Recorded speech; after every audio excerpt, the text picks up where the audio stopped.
So let's call the meeting, call to order the May 20th, 2020 CPC meeting.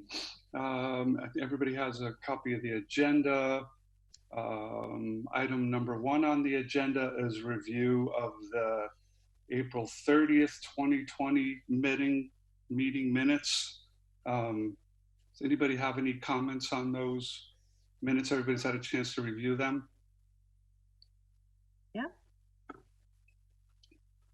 Anybody have any comments? No comments here. We have a motion to accept. So moved. Second? Second. All in favor? Aye. Aye. Aye. Who seconded that? I did, Rosemary. Hi, Rosemary. Hey, Meg. And, was it unanimous or did anyone say no? Okay. And we have 1, 2, 3, 4, 5, I think it was unanimous. 6, 7, 8 members present, right? Yes. Am I counting that right? Yes. Okay, so 8 out of 8. No, Mike Sullivan's not here. 8 out of 9. Eight Well, out of 9. 8 Oh, out 8 of out of 9. 7. Right. Should I mark it as 8 out of 9? But if he's not here, it's It's still Yes. 8 out of It 8. says 8 out of 8. Yeah. All right, so we're all set with agenda item number 1. So unless there's an objection, I would just suggest that we continue with our agenda and jump to agenda item number 2. I don't think it's going to be very lengthy for Mike Moriarty or Steve. So if we can stick with our agenda, if you guys could be patient for a couple minutes, we'll get through this and then we can come and talk to you guys under the other business. Does that work? Sounds good. All right. So agenda item number 2 is consideration of the 2020 applications. I got an update on collections of local receipts that was good as of May 8th. As of May 8th, we had collected approximately another $110,000 in local taxes. So that brings the total receipts to date to $650,550, with 30 coming out of that for administrative expenses. That leaves us with approximately $620,550, of which we have recommended to date $355,670. So that leaves us with $264,800 approximately available for projects. Amy, I see your hand up. You have a material difference in what I'm saying? I'm just wondering if I saw that collections info you're talking about, because I know that I didn't get a response from Kate today when I asked. And I thought, I know that in the last meeting, we were basing it on the estimate of $532,000 available for projects, and that the CPC recommended $355,670 for the 5 projects, leaving behind $176,330. So I'm just wondering, did you get an update I didn't see? I did. Okay, well, it So would be we good have, for. Can you forward that to me? Because I will after the meeting, yes. I'll need to know, like, I need to keep track of all this, the finances. Yeah. So an email from Kate, is that right? I can pop it up. In any case, I'm confident that what the numbers that she gave me, you know, our receipts were off from our budget. The local collections were off by about $100,000 of what we had, you know, our last discussion, but we had 60,000 higher in state matching. And now since that time, another 110 has come in for local collections. And that's 2-week-old information at this point. So what what we have is in the neighborhood of $265,000 left for 2020 projects. So, So at the end of Okay. our last meeting, somebody had, so I just have just a quick, why wouldn't, like I was looking at all the emails today, going back and forth with Catherine about where are we at and everything. So why wouldn't Amy have had that information? I'm just I curious.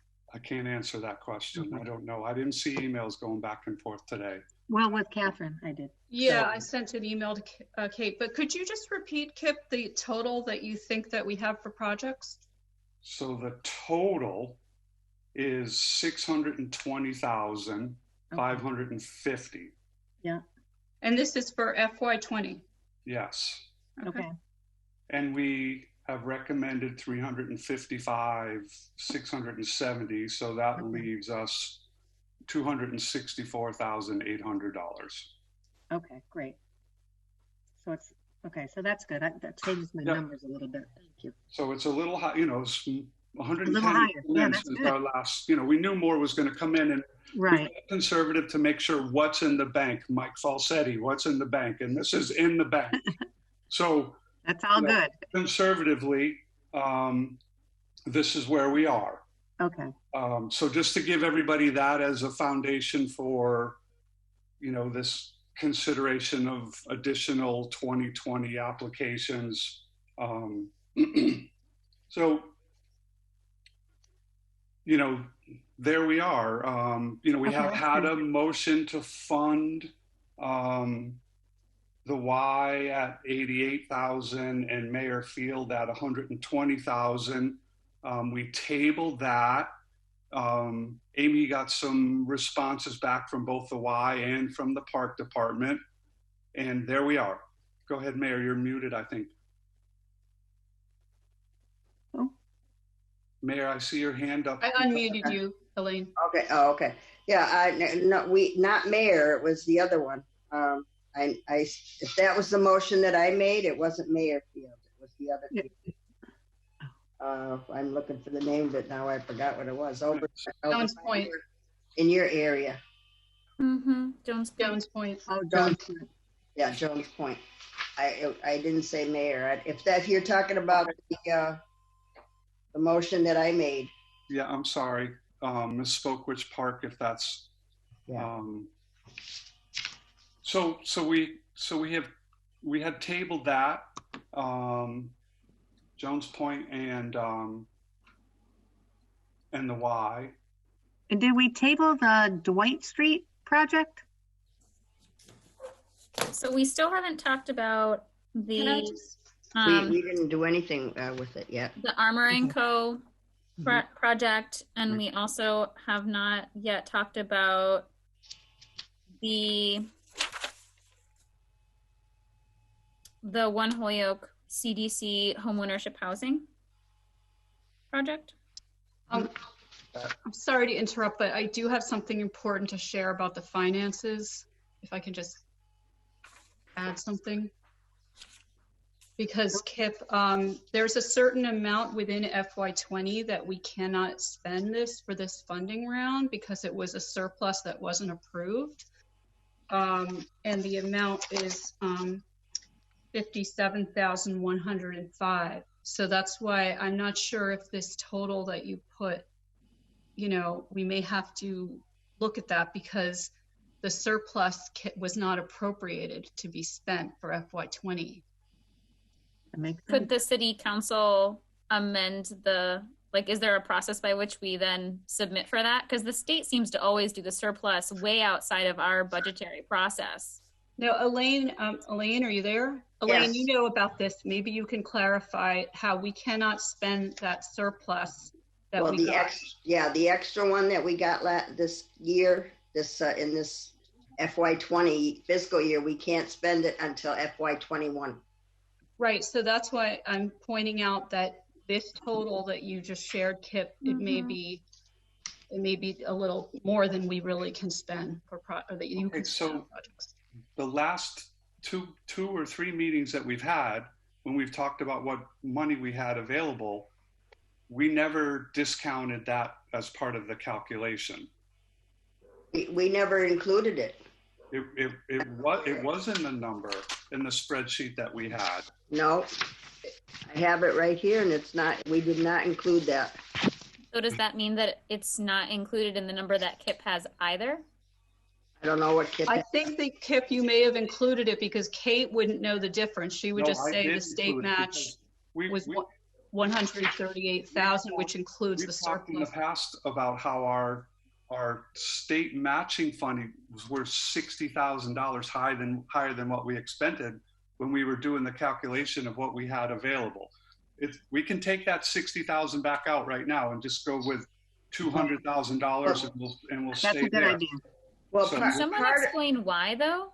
wait a minute. I'm not understanding. Meg, why. I can explain why. Yes. Yeah. Or Elaine, do you want to explain why? Well, I was just going to say part of that 60 is the amount we got in the fall as our percentage, our 19%, part of your 60,000. But 60 million, I think it was the surplus for the total distribution. no, I'm talking about just what we got for 19%. Okay. The 19% that we got in the fall, that was part of what he's talking about, whatever this additional money from the state. Okay, but we also then got they voted on another additional surplus for us in, I forgot what month it was, sometime January or February, but we cannot use it until FY21. Because we didn't have it in our local budget. No, it's not in the projected budget. I have it right here. That's what I mean. Okay. All right. Is there So a reason why? I'm sorry, because I just feel like I'm catching up to speed with the budgetary aspects of this. You'll have to read the whole thing that they sent us when they did the vote.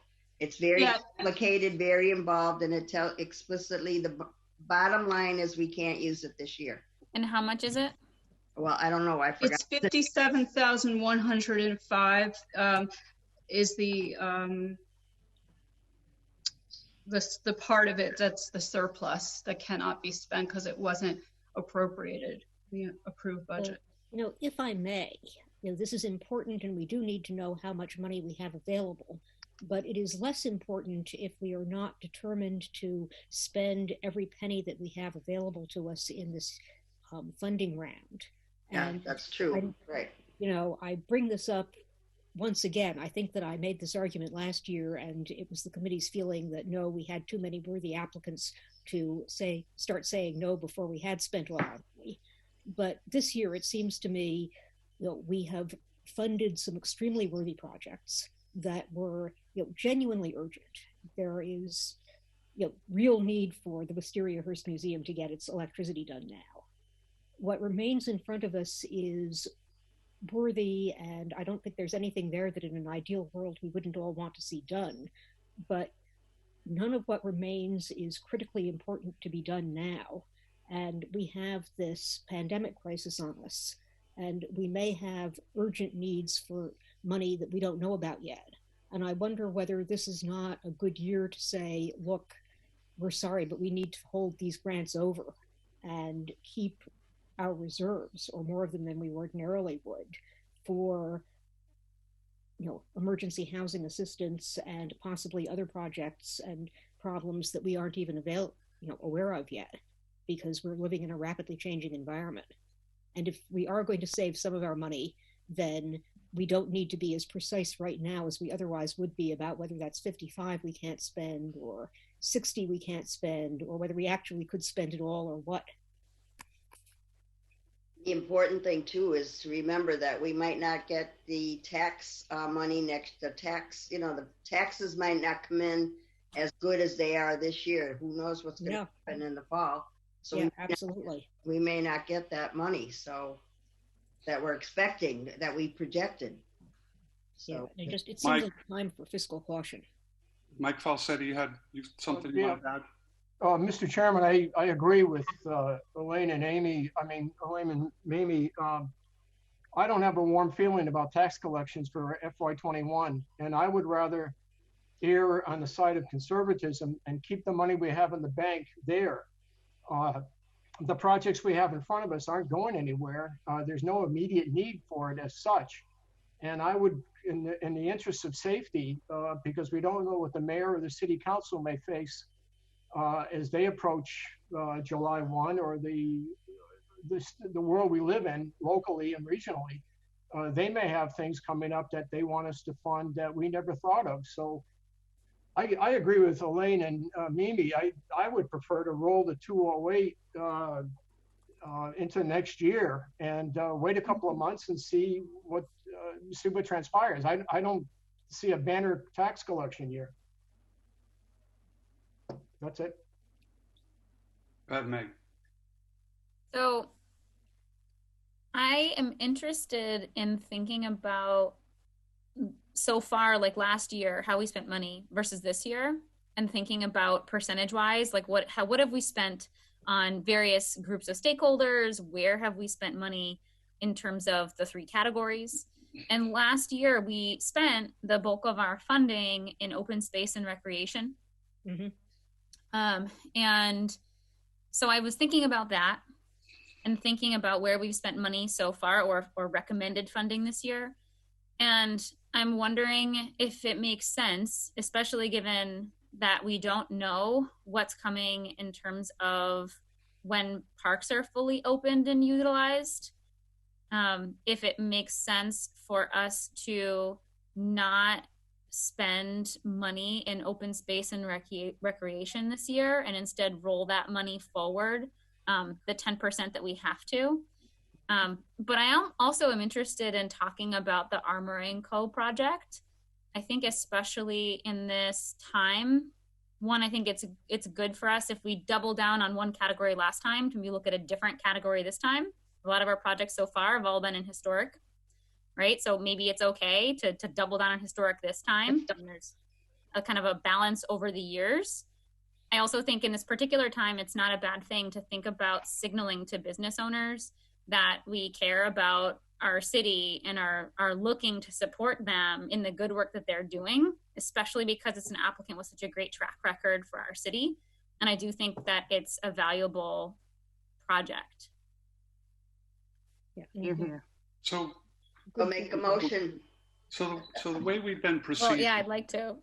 So the way we've been proceeding is committee members have been making motions to fund projects. We get a second and then we discuss it. So I'd like to make a motion that we fund the Armor & Co. project for the 90 grand that they're asking for. Although personally, I'm also happy if we end up doing, if someone wants to amend it and us do a partial award. So you've made a motion to fund Armor & Company's request for $90,000. Do we have a second? I'll second. Okay, open for discussion. Mike Falsetti?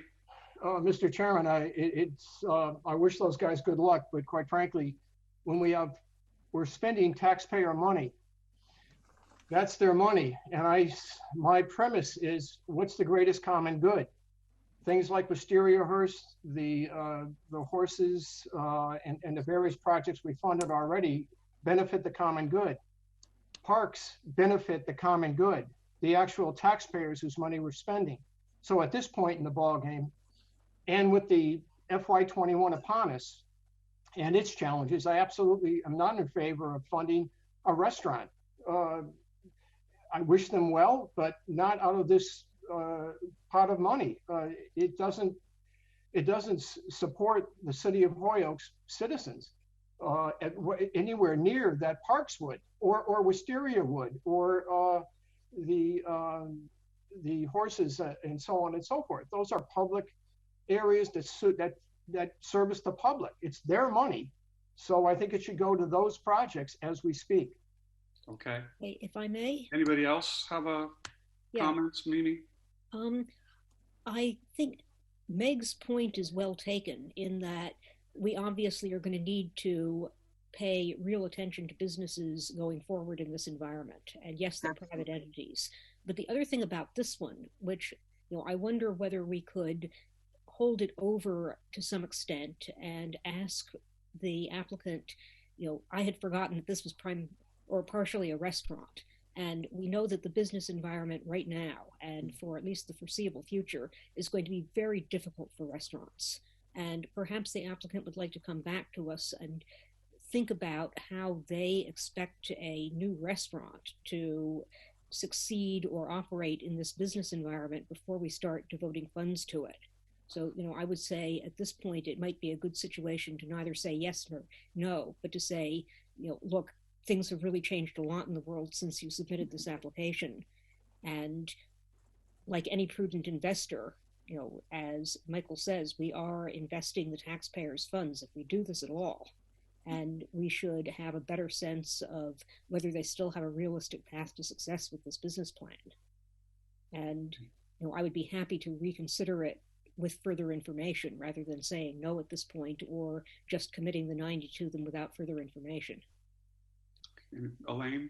Yeah, I think that makes sense because not only do they, we don't know how restaurants are going to be doing, but they themselves, the applicant, may have, may not be able to follow through on this project now because I don't know what their economic situation is. If they were in the restaurant business, they're not going to have the funds to maybe put into this project at this point in time and may want to wait a year or something. So I think that's a good idea to wait and see what their position is at this point.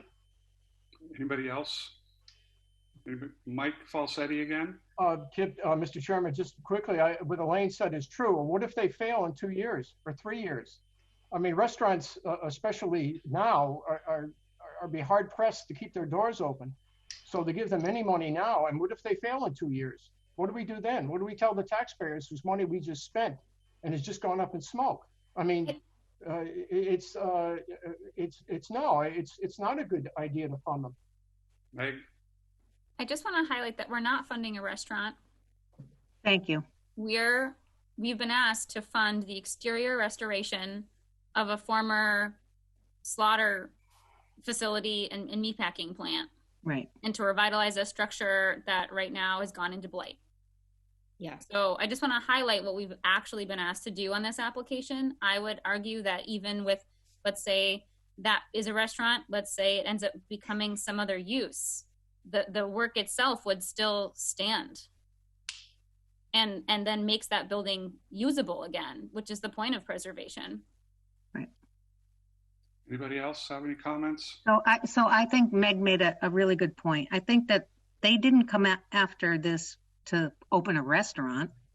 They came at this to save a beautiful building that's very unique in the Flats of Holyoke. And I think new development at this point in time is a great thing. Yeah, I have. Marco, I would add on to that that's exactly right. Like it could serve as the catalyst to help revitalize the area. So it's not just the one building. It's certainly not just the restaurant, but it's the building and its context around. And it's sort of a symbol. It's sort of it could be a touchstone for other things to come. I guess that's hypothetical, but I don't know that if we don't have any more deserving applicants, then I think that could be like an investment in the future, not just in the immediate future, but in the longer term future. Yeah, no, I would agree with all of that. And my only concern, and it isn't really directly related to restaurant, it's related to business plan in general, is it's sort of related to what Marco said about when we had the Richardson train station in front of us and we wanted to have it secured. And he said, basically, there's no point in securing the building until we know it can be used because it'll just deteriorate again and that money will be thrown away. If they have a solid enough plan to go on rehabilitating that building, whether or not there's a restaurant there, if they can make it through with the funding they have and just repurpose the building if that's no longer a viable business, then yes, I agree with you and Meg and Rosemary. Having these solid buildings to serve as anchors for business does benefit the community. And, my only reservation really is, can they, is this enough to help them get over whatever immediate challenges they'll face? Because if not, we're just pouring money into a building that will sit there and go downhill again. Right. I think similar to what we've done with other projects, it would be very important to say in the contract what the contingencies are. Yeah. That again, this money is encumbered only if the project is moving forward with full funding for completion. Yeah, that's a point. We definitely structure it so that we know exactly what they intend, and they only get the facade money if everything else has come together. Right. Mike, you had something you wanted to add? I'll just say it again. What I read about it with the fellow here, what I heard him talk about, he talked about a restaurant. He talked about outside dining. He talked about making it a kind of a unique restaurant. He didn't talk about anything else. That was the motive. That was the engine that was going to fire the business, a restaurant. He's not buying a building to make it over and just look at it. No, he wants to make money, and I don't blame him.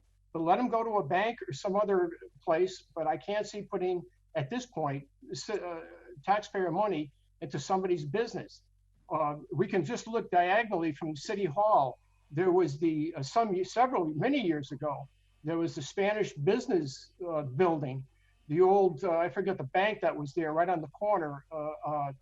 It's for how many years? And that was going to be the touchstone that turned around all of High Street. We all heard these glowing reports about funding it, and it got funded. It's a beautiful building, but it sits empty. It's been empty for 25 years?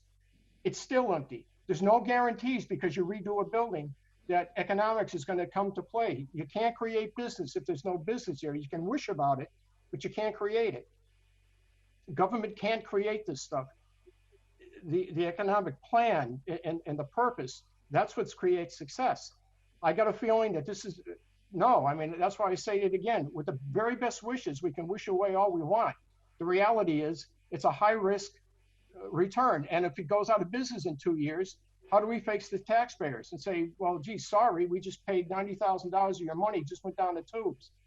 No, I think it's wistful thinking, like that building diagonally from the City Hall is. And that was going to turn around High Street. It was going to do this, it's going to do that. And it's sat empty as we speak for 20 years? It's still empty. That's an example of good high wishes, but the reality, the economics did not plan out because it's not in the real world. That's what happens. Amy, you have something you want to add? Yeah, were you talking to me? Yeah, I was asking if okay. You have something. Yeah, I just wanted to mention that one issue we're running into back, with the FY19 projects is that a lot of the non-city applicants did not realize what they were getting into with preservation restrictions. And as you know, the committee voted for a 25-year preservation restriction, and it's mostly deals with the exterior. And it'll be, if you do decide to vote, to pass this, it'll be very crucial for Armour & Co. to know what the preservation restriction is going to require of them, because they may not want to follow through when they realize, that it's what it involves, that they will have to, go through and get things approved that they make changes to on the exterior with the Holyoke Historic Commission. And we're running into problems with MIPA Victory Theater and also, One Holyoke CDC, but that's a smaller grant.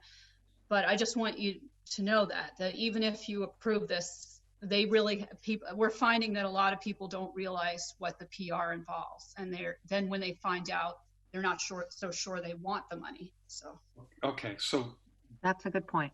That is a good point. It's a very complicated issue. I think it's a whole agenda item to discuss the preservation restriction process and where we are on that.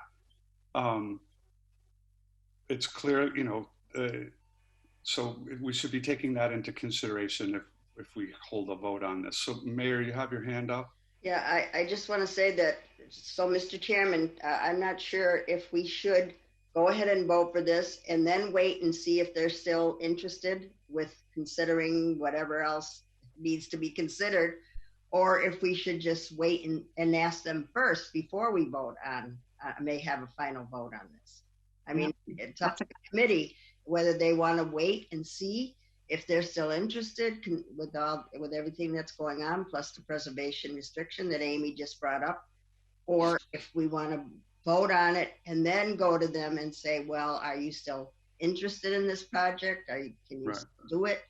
And here's our preservation restriction. So, I mean, it's up to the committee. That's basically what we need to decide right now.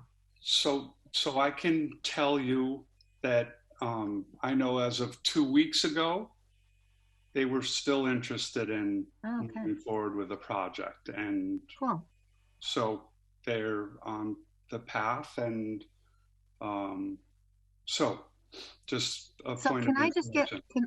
Kip, can I just get clarification on what their actual project is? Somehow I don't have that in front of me. It's more of a restoration of the building, if I'm correct, right? Well, I do have it here. I could dig it out, but I mean, my understanding of it is facade of 130 Ray Street. Okay, thank you.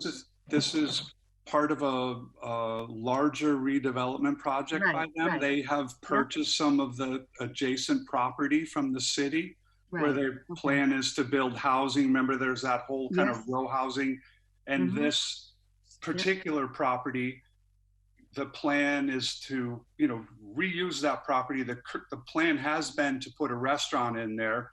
Right. It is an application under the historic preservation, so it's the exterior of it, and that's what I know about that. That's what they're looking for. It's part of a much bigger project, but it is an integral part of it. Yeah, they had originally, Rosemary wanted to do like a train station replica, but we learned that that's not acceptable. You can't do replicas under the U.S. Secretary of the Interior.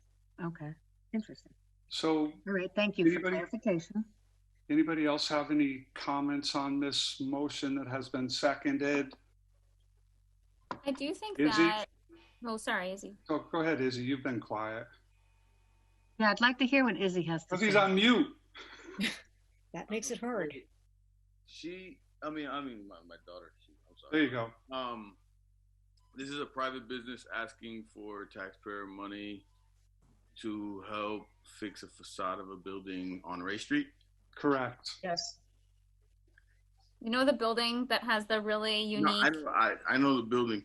I just don't feel comfortable giving money to a business that possibly could find the funding somewhere else to then be able to. I mean, I hear everyone's point. Ray Street is starting to get booming, right? We hope. But most of the people, how does that help the community overall? Because I never go to Ray Street. That's just the reality, and I have a lot of friends that never go to Ray Street. Right. Well, the theory would be that I do. We are building. No, I understand you do. I'm a taxpayer too. I go to the park. Everybody goes to the park. The theory is that we are helping the city as a whole by contributing to the revitalization of the entire economy. And, that you may or may not agree with it, but that is how it is supposed to be helping the whole city. But meanwhile, my internet froze, so I apologize if I'm repeating anybody's point. But it seems to me that, once again, if we reach out to the applicant and say, have your plans changed? Do you understand what you're getting into with the historic restrictions? How does this funding fit into your current plans, if you get it? Then we may find that this entire argument is moot because they can't do what we would need them to do or aren't willing to, in which case we don't have to have the argument at all. And, maybe the easiest thing to do is just to gather that further information before we get down to actually voting on it. We'll know more, they'll know more. Yeah. If we do want to move forward with them, we'll have some assurance that they know what they're getting into. And we'll have the time to think about what kinds of restrictions we would want if we did proceed. I think if I was them, I mean, maybe they'd be willing to have that conversation in depth. But I think if I was them, I would want to know in good faith the committee really was interested in funding my project before I was getting that deep into the weeds of what effectively would be contingencies in a contract. The only thing is that then you're sort of holding up that money for a period of time, because it'll be a lot for them to learn what the preservation restriction involves, you know, and the city solicitor will have to be involved and a lot of back and forth. So. Well, but on the other hand, if we are holding money for them because we like the project, and then it turns out that they can't do it or they won't do it, you know, then they basically have held us up. That's what I'm saying. Yeah. Yeah. And if I were them, you know, I think it would come down to, do I understand the expectations? You know, do I realize that I'm being invited to give more information without having 100% guarantee that if you like my answers, I will get this money? And, you know, in the real world, I think that whether you're dealing with banks or grantors, you rarely have that kind of full commitment before all of the information has been exchanged. This is just due diligence, really. And, you know, of course, I'm saying this in part because I both like the project and have some concerns about spending any of our remaining money. And, you know, Rosemary, I'm looking for a way to make it easy. Sorry. So I love all those points. I think they're well taken. So my only thing back would be that I believe that this project, if I remember correctly, was just a small percentage of what they're actually putting into this project. So they are basing, I think, some of the CPA funding, if they get it, may be contingent on some of their grant funding. So I'm trying to remember, you know, I don't even have it in front of me, so I don't know if that's, but my belief is that this is just a small piece of what they're looking for, because the project is grander than that. Well, and it may be very easy for them to tell us. Ask. I mean, they know better than we do. Yeah. Well, for me, in case you missed it, I'll repeat that. You know, as of 2 weeks ago, they were interested in moving forward. They've maintained, ready to go. They've maintained their tenants in their the Cubit building. Everybody's paying rent. Yeah, Cubit's a great project. They're proceeding forward with their vision of developing the rest of the block that they purchased the property from the city. This is, you know, a key piece of that. So just to make sure everybody has that information. So here we are. You know, we've had a lot of discussion. We had a motion, a second. You know, Someone could make a motion to table it. they could. Someone could make a motion to amend it. I haven't heard that either.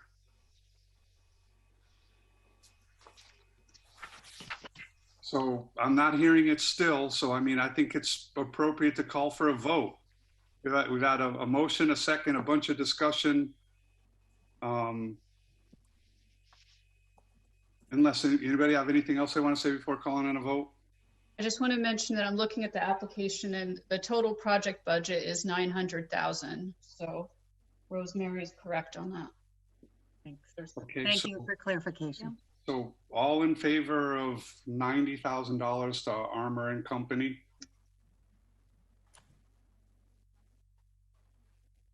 One, 2, 3, 4, 5, 6 in favor, 3 against. No, I am abstaining because I'm still arguing with myself. Because why?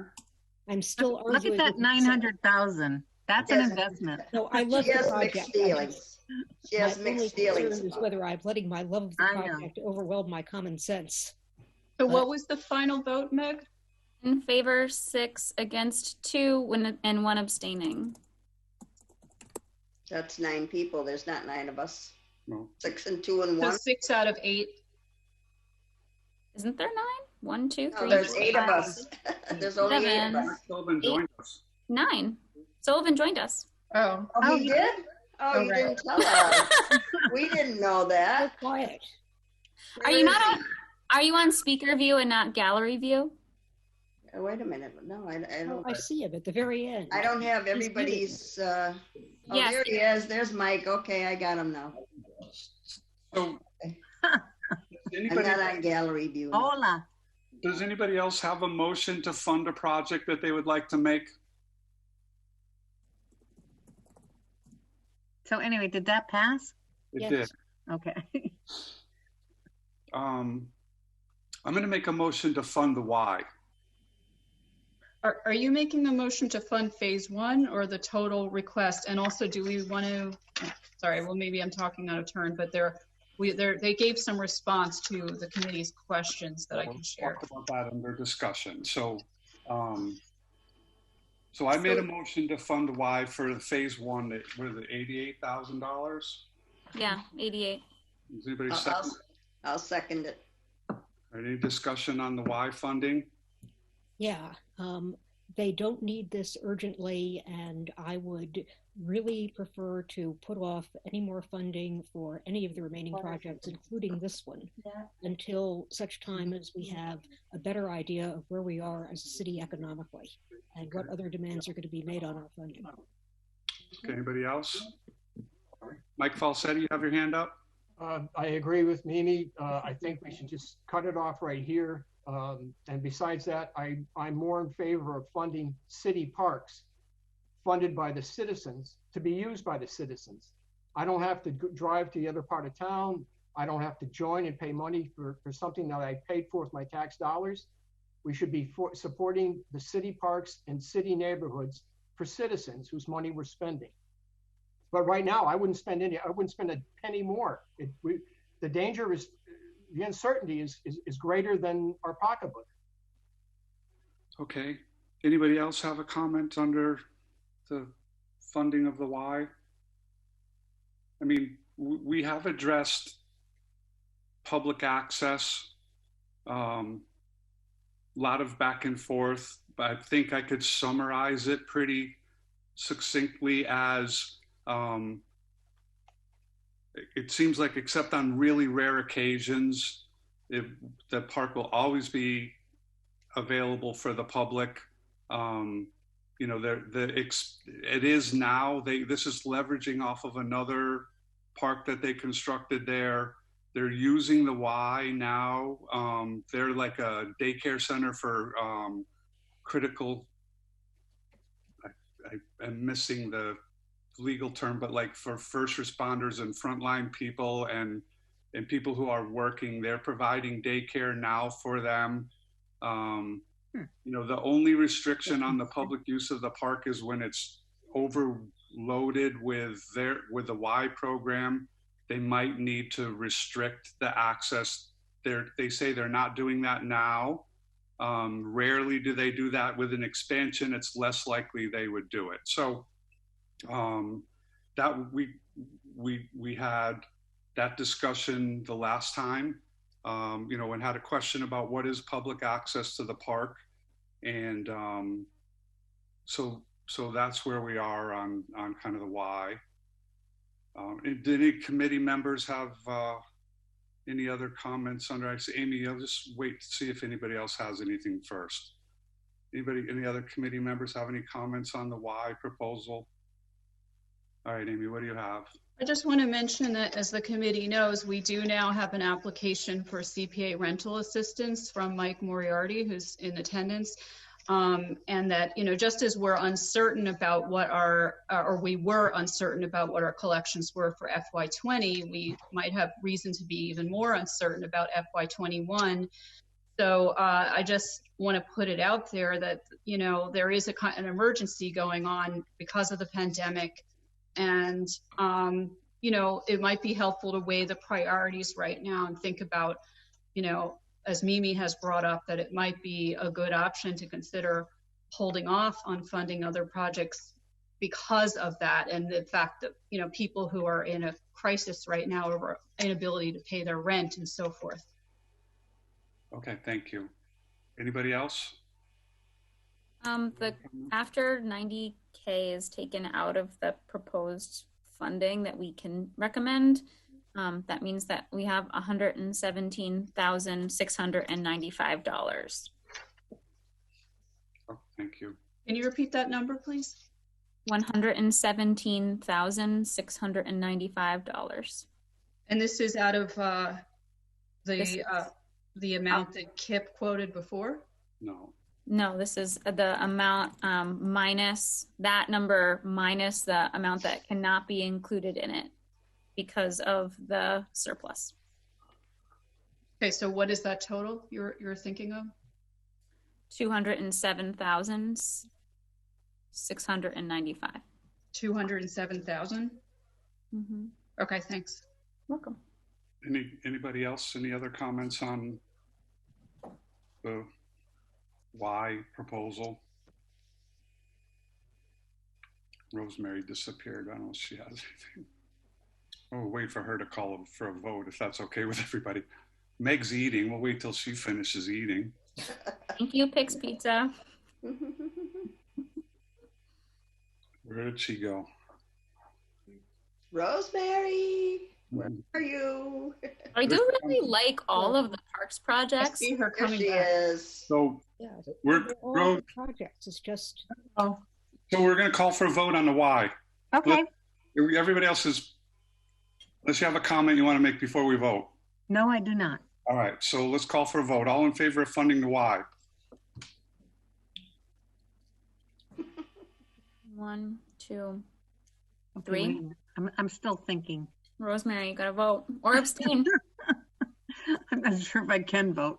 I'm gonna abstain on this one.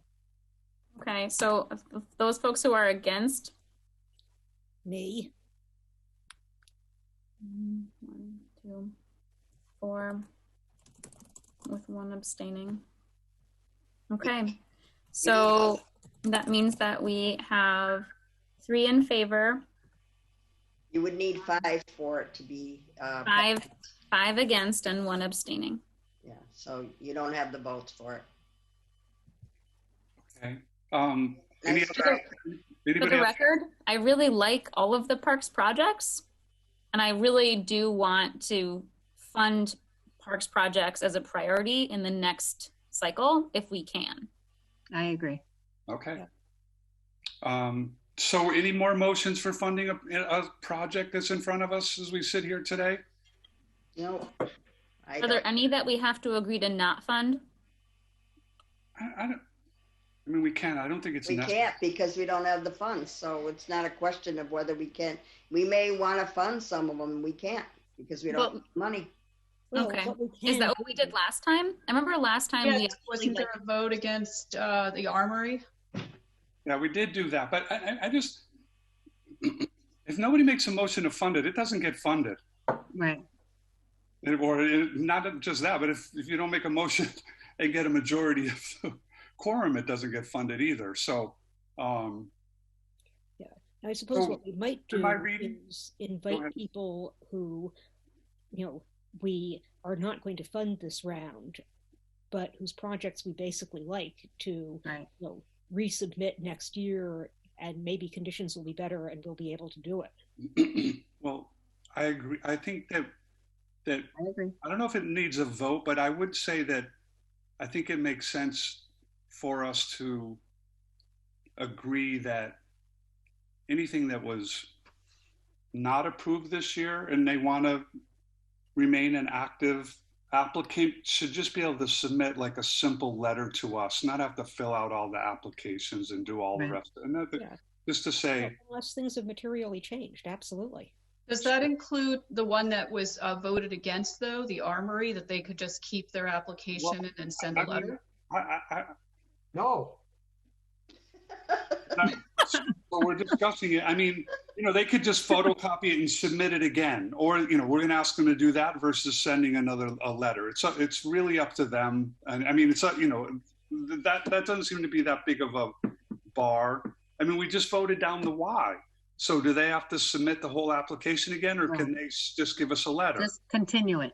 Okay, so can we take a quick vote on that? Just say that the committee authorizes applicants from fiscal year 2020 who want to be considered in fiscal year 21 to just have to send us a simple letter saying they want that. Well, unless there are material changes to their projects, in which case they should tell us what the material changes are. Right, of course. But yeah, basically, I think that we're Move it forward. getting in touch with people we like and saying, hey, resubmit, and you've already done most of the work, and why should you repeat that? So do we have a second? Izzy, you have something you want to say? You don't have to have a second, just go ahead. The only thing is Have a vote on it. when you get new people on the committee, if they just write a letter, and like I get it, you want to make the process fast, but if you get new people on the committee, then we're gonna have to have a process for them to be reoriented on the project. Yeah, but all of the paperwork will still be there from the previous. Yeah, cycle. they can visit it. And we have it as PDF, so we can just share it. Yeah, but certainly, nobody is saying that we should be relying on the memory of the committee people who considered it last time. Okay, so can we call for a vote on that? I don't know that it's necessary, but all in favor of that process of allowing a letter? Sure. Everybody unanimous? Okay, great. And it is clear that nobody else has sitting here today has a motion to make for funding another project out of the fiscal 2020 application. Is that correct? Yeah. Okay. All right. So I think we can move on. Sometimes when I inform applicants that, what happened with the vote, they want to know the reasoning. So it would just be good to know the reason why. Watch the video. We don't have the money. Just Well, have them it's a watch. difficult year. Yeah. I mean, we discussed it at length, and I think it's pretty clear. I don't know. I think all the parks projects are super worthy, but the reality is that unlike last cycle, this cycle, there was just not enough money to go around for all of the valuable projects that came forward. So I think that's a very real reality that you can include in those letters or that information to them. And I think you can, encourage them that we, are hoping they will reapply, because I hope they will in coming years. But given the uncertainty, it made a whole lot more sense to roll money forward and to consider perhaps looking at, emergency housing work. And that's just where we're at right now. And if they do want to reapply, it would be the next year during the regular funding cycle. Is that correct? They Yes. can submit an application They under an can emergency. submit right now. Or no, they can submit in July. Well, not till Well, we have to be clear on what an emergency is, because some of them might be like, okay, I want to keep my application in. It's, so that's one thing that's also been Okay. not Well, really okay. clarified. In fact, I would like to ask the committee to consider a decision now that we are done with this year's ordinary course of business funding. We have decided that we are not going to fund anything else that is before us in the normal course of business in this funding cycle. And just, we're not going to go back and reconsider anything until we open applications again, or unless something comes in as an emergency, just for the sake of clarity. That's true, because we did say we might return to the NEFA one, right? Or am I making that up? Oh, did we? I missed at least Maybe, one. do you want to make that an emotion? Well, Forgive me, Mr. Chairman. Maybe do you want to make that a motion? yes, please. Well, go ahead. Is that a motion? Sure, that's a motion. Second. Any discussion?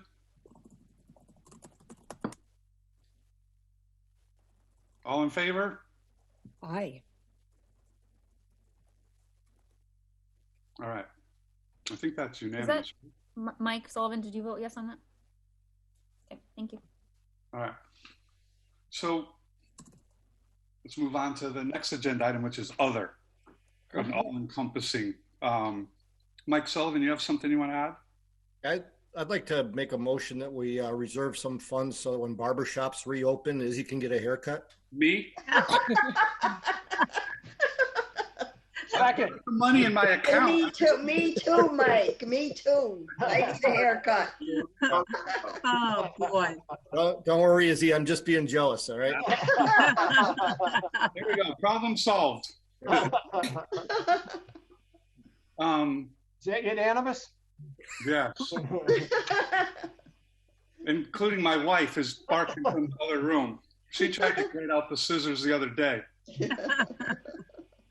I'm sorry, Izzy. Lacking a second, it failed. So. But I got a hat.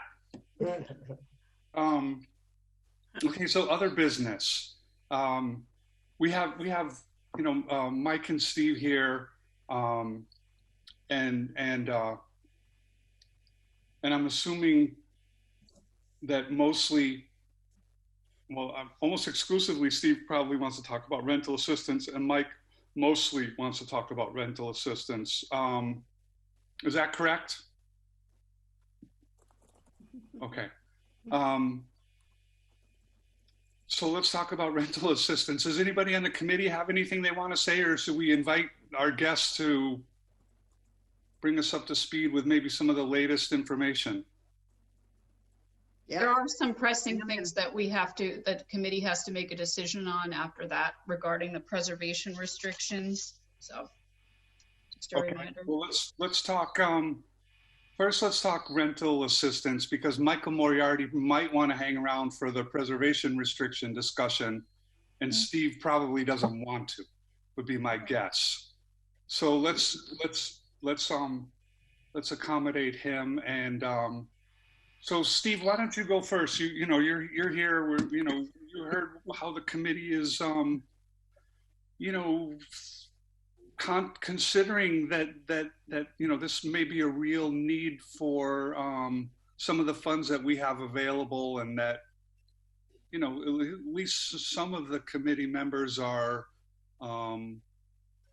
willing to consider that. And so if you've got an update for us on what you're up to, and we can maybe answer some questions, give you a little directive, we're happy to do that.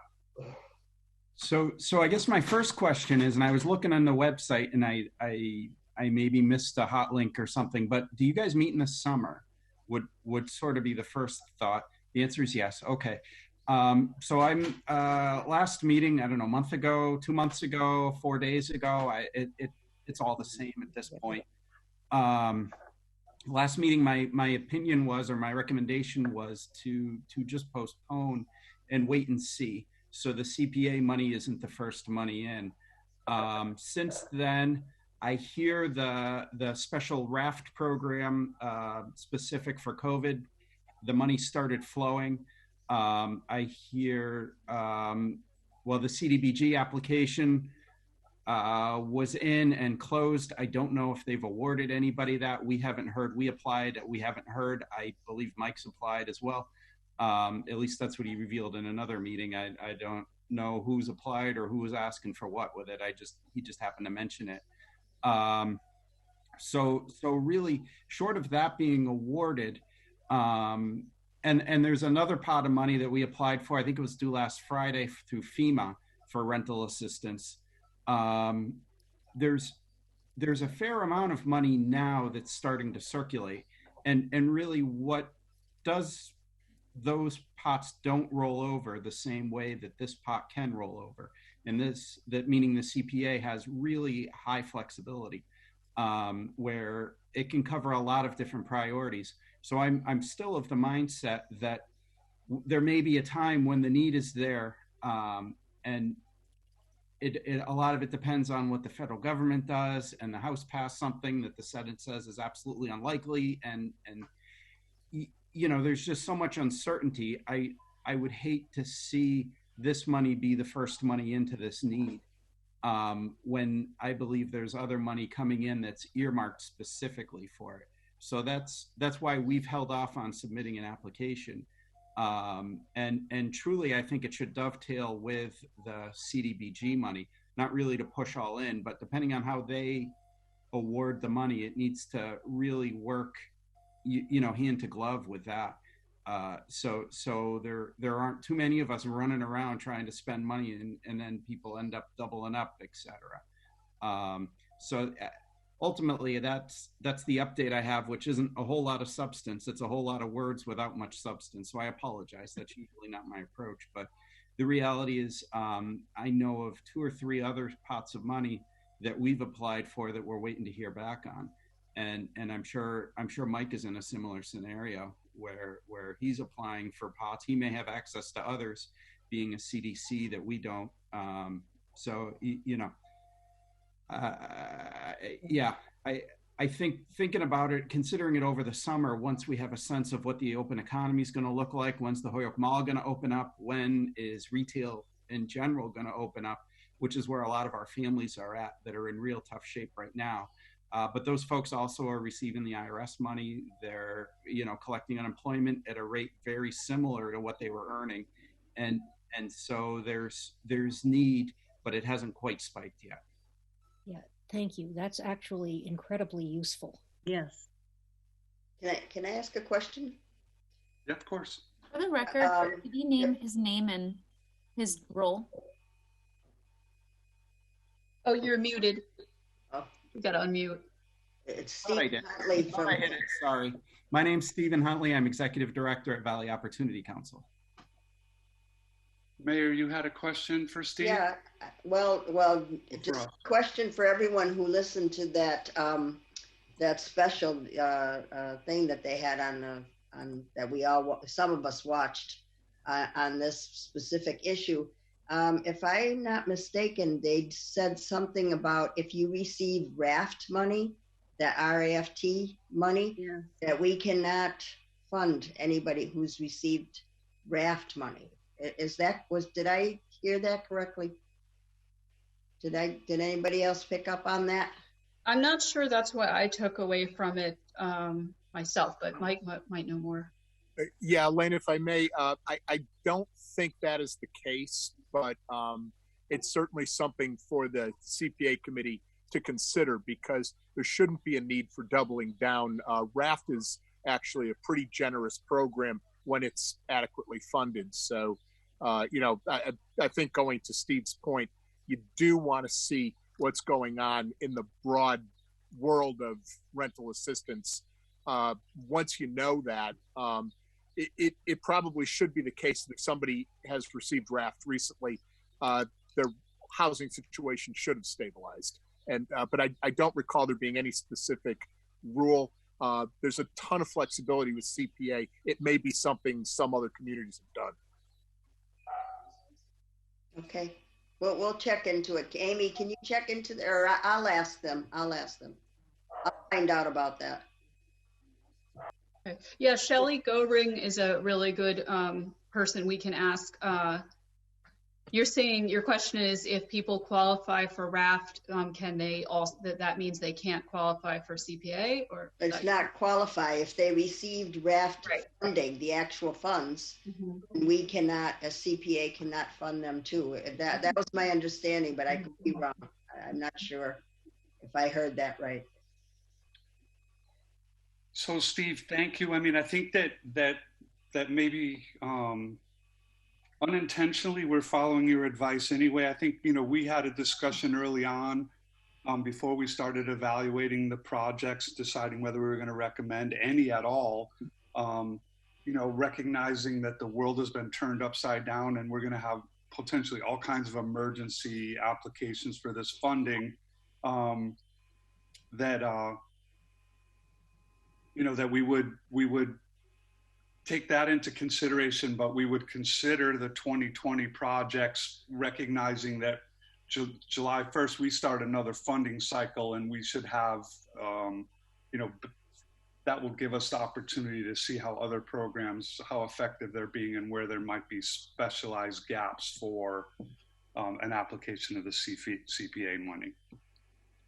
So, Michael, Steve, do you have anything else you want to say to us right now? I mean, no, really, I didn't have a lot to add. I just wanted to you know, give a brief update. It doesn't feel like we met that long ago. Yeah. Honestly.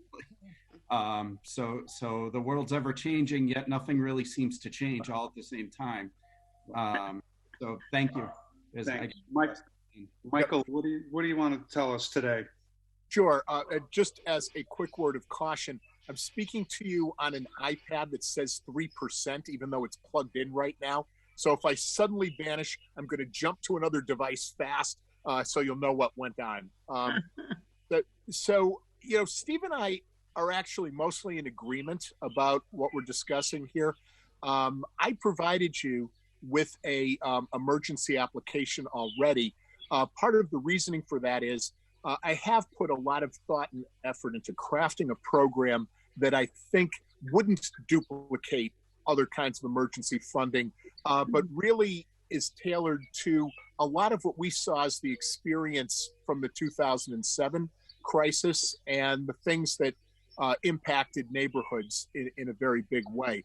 And so I've submitted for community development block grant funding, and I've shown you a virtually identical application for CPA.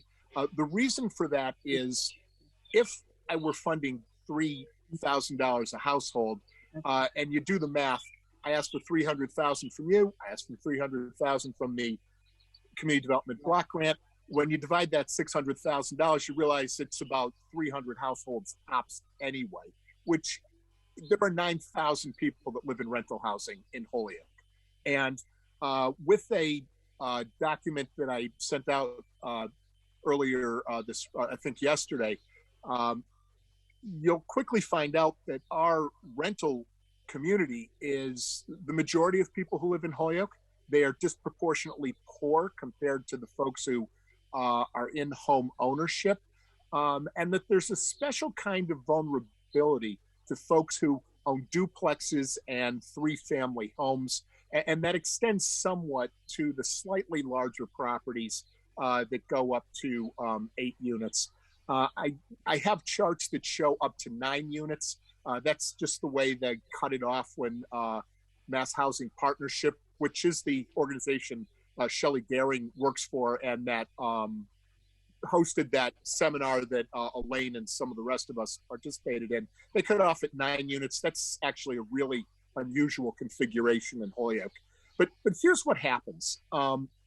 If you have a distressed 2 or 3 family homeowner, those of us who are larger property managers can recognize and work with our tenants very quickly and assist them to getting publicly available resources that a lot of small landlords just don't even know about. They don't know how to access. They don't have relationships with the VOC or with the wayfinders that larger operators will always have. In addition to that, they may be in some serious financial distress themselves. I mean, put yourself in the shoes of a person who owns a duplex. Their tenant isn't paying rent anymore. They themselves have maybe had a downturn in their own economic situation, and the rent's coming, or the mortgage is coming due every month. What happened in 2007 to folks in that part of the housing market is everybody lost their home. There were well over 100, and I would estimate that it was in a couple of hundred properties ended up vacant in the city in that part of our housing market. And what happens with that vacancy? Well, for the immediately surrounding neighborhood, you are now looking at a major problem if you need to sell. You're watching something that is deflating the value of everyone's appraised property nearby. That's the place where they're breaking in. We did a receivership in a property on Beach Street. It had been vacant for 10 years. We got in there. There were over 100 needles. Heroin addicts were using it both as a flop house and as a shooting gallery. So, that's not something you want to be next door to. And we know there were vacancies that occurred in every neighborhood in the city. It's not just in the lower wards. It's just something that affects Elmwood, it affects the Highlands, it affects Oakdale in the very same way. So what I've written is very, very narrowly tailored. I don't want to even consider people who have more than 8 units. Obviously, this is not applicable to single-family homes. And while some people do rent single-family homes, that's in very small numbers. And those investors are not folks I think we need to concern ourselves with an awful lot. The reason I target this is because vacancy is a problem, a blight issue that you want to mitigate for the benefit of entire neighborhoods. It's not just rent stabilization and assistance for the specific recipients of the funds. So that's sort of the underlying philosophy behind what I've drafted here. Now, the other thing is, Steve is right. The time is not right now. I've been talking to many property managers in the city. People's rental collections are actually doing okay right now, and that makes sense. If you're getting unemployment, if you receive that $1,200 check, if you got your your tax refund from last year, which still happens, people actually do have some reserves right now that are helping them out. Not everybody has lost their job right away. We have a lot of tenants in our portfolio who are, CNAs. They're folks who are working in grocery stores and other places like that. Low-wage people, but they're actually getting more hours, and they're actually, some of them, getting some hazard compensation and other things that are helping them out somewhat. The problem is, we don't know that that's going to last. And we do know that $1,200 is going to be spent. And again, against a tenancy base of 9,000, when we're reaching down to that last couple or 300 people in a really targeted program, I believe we're going to find them. And this will turn out to be a very helpful and a very feasible program. So my thought process is, I want to see what happens with the community development block grant first. That will also be helpful if there is an award given to give me some of that upfront resource I need to build the package of applications, to figure out how to reach out to the citizens of the community that are going to apply for this. The way I've drafted this, and it's a little bit unusual for a rental program, is to ask the landlord rather than the tenant to apply. The landlord won't get any place if the tenant's not on board. We need the tenant's financial information, but I want them working together. I want them communicating with each other. The goal is that if we're going to give some rental assistance, that we're not going to watch the landlord evict them a month after they've received those funds because they were already 3 months behind. We want to see some sort of a plan. And with the kind of numbers we're talking about, if I have a well-designed application and approval process, that's going to be very standardized, and it's going to be something that we can manage in-house well. I would be very happy to have the CDGB and those federal funds underwrite developing the paperwork for that project, so I can then allow more CDGB or CPA funds that are paid by local taxpayers to go directly to the folks that we intend to help.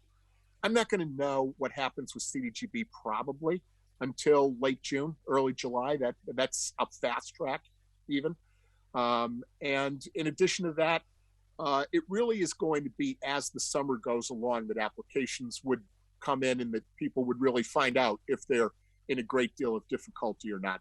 That's the right time to come and say, hey, CDGB allowed me to take care of several dozen families. Please help me do more. The other thing that I think is helpful to know is, I've sort of shot the moon. I asked the largest amount of funds I think I could in good conscience request out of what we know the revenues look like year after year. But it's also very, very scalable.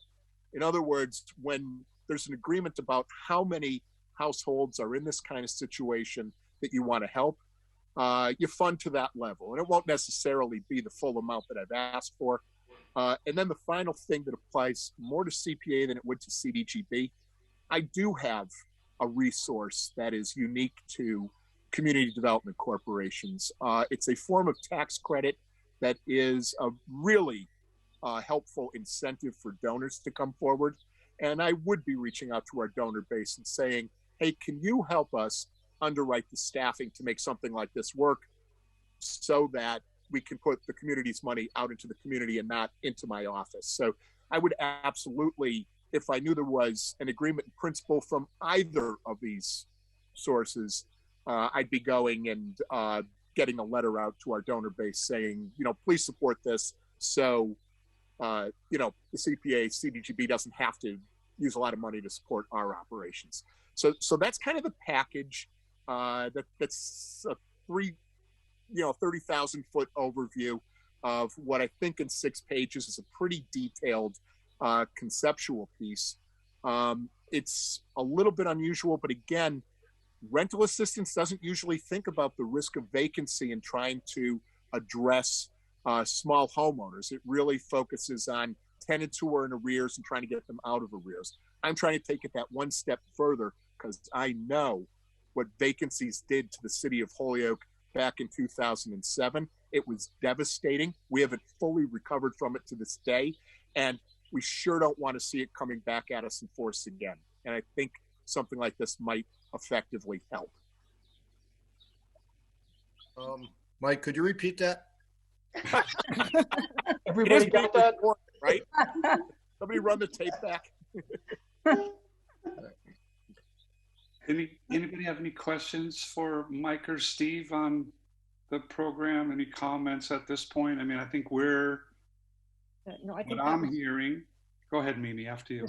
No, that was incredibly helpful. And, you know, I like the fact that we've got this proposal before us and we're taking our time and thinking about, as it were, defenses in depth against this emerging problem. And, you know, I think this, you know, that was very comprehensive and a nice overview. And we should talk to Alicia Zoller about what they're thinking and continue to gather information and be prepared for the next step. Yeah. Mike Sullivan, you have something you want to add? Yeah, and I'd like to remind everyone, while there are some similarities to what we were through in 2007, 2008, there's a lot of dissimilarities also. Back then, that was a banking crisis and a collapse of the real estate market, a collapse on the banks, a crazy economic time. This is a health emergency, and it's really two different worlds. There are some similarities, but we're seeing things now that we didn't see back then. We're seeing foreclosures and evictions halted. We're seeing banks and credit card companies willing to work with people, and that's not what went on back there either. So I think it's good that we've got the resources, we get the mechanism in place. But I think there's a lot of different dynamics this time around. Mike, if I may, I just want to comment on the law that was passed that has put a moratorium on foreclosures and evictions is not a forgiveness. And that's, I mean, I agree, we do need to have a wait and see on how this evolves, but people's arrear accounts are growing right now. And I think that's very true in the tenancy side, maybe more so than in the mortgage side now. But let's see what June and July have to bring. It could be it's just a very dynamic situation. Exactly. So, I mean, just to summarize what I heard, and is that we're in a bit of a holding pattern. I think generally the committee is open to a proposal, and we'll give it, or proposals, will give them full consideration. This is clearly allowed under the CPA legislation, 2021 funding will be here soon, and it sounds like the timing of late summer, early fall is almost perfect. So I don't know, anybody else have anything they want to add to this conversation? Izzy? No, you're good? Okay. All right, well, thank you guys. Appreciate it, and stay in touch. And Amy, you have something you want to say? I think Mike might want to stay on, though, to talk about the preservation restrictions, because that relates to his FY20 project. Michael, Thank you for the time. Thank you for the time. I'm not going to stay on. Yes, Steve, thank you. Not And, that I don't care, but and I don't care. I was just going to say, stay in touch, keep us, Yeah. things change. We think where we are today that late summer, early fall is the right timing, but something might happen between now and then where this becomes, and we are allowed to accept like these emergency applications and to act on them. So, feel free to stay in touch and, if you want to start working on an application even, and even if you want to get it to us and we can start kicking that around, that's, you're at your discretion. Okay. I've had it written. I just didn't want to submit it and sound like I'm talking out of both sides of my mouth, so to speak. It's up to you. I think what I'm seeing is, Mike has submitted one. We will start to review it. There's a lot of information in there so that when we do need to act, it will already be mostly up to speed. So that makes perfect sense. Up to you how you want to handle it. But I wouldn't be afraid that you're going to submit it. We're going to act on it like next week. Perfect. Thank you all very much. Have a great evening. Enjoy the spring weather that we're having for at least a few days. Who knows? It'll probably snow next week. All right. Thanks. Thank you. Hey, Michael, I have a short question for you. You said something about how there are 9,000 people in Holyoke who live in rental housing. Yeah. Did you get the document that I forwarded to Amy yesterday that has Holyoke housing overview?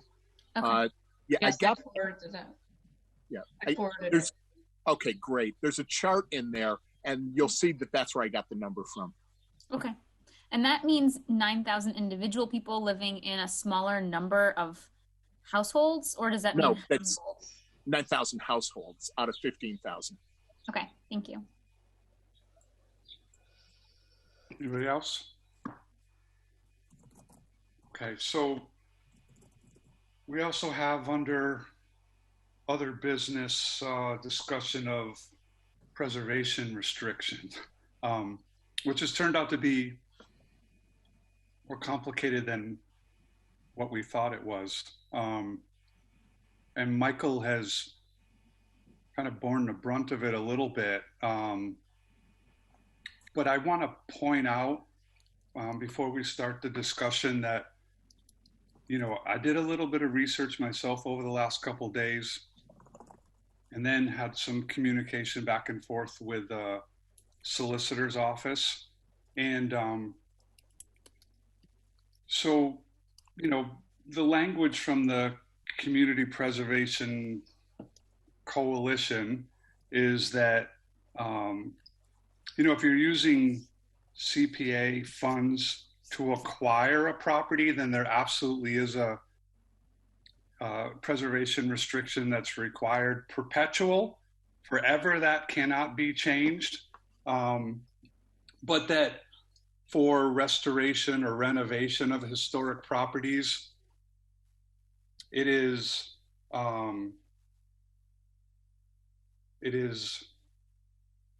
that's the word. I'm trying to think of the legal word, but it's recommended but not required. And that, the suggestion is that if you don't use a preservation restriction, that you have some type of an agreement, including, something like a memorandum of understanding that would spell out enough control over the property so that the public benefit aspect of, of using these funds for restoration or renovation of historic properties is allowed.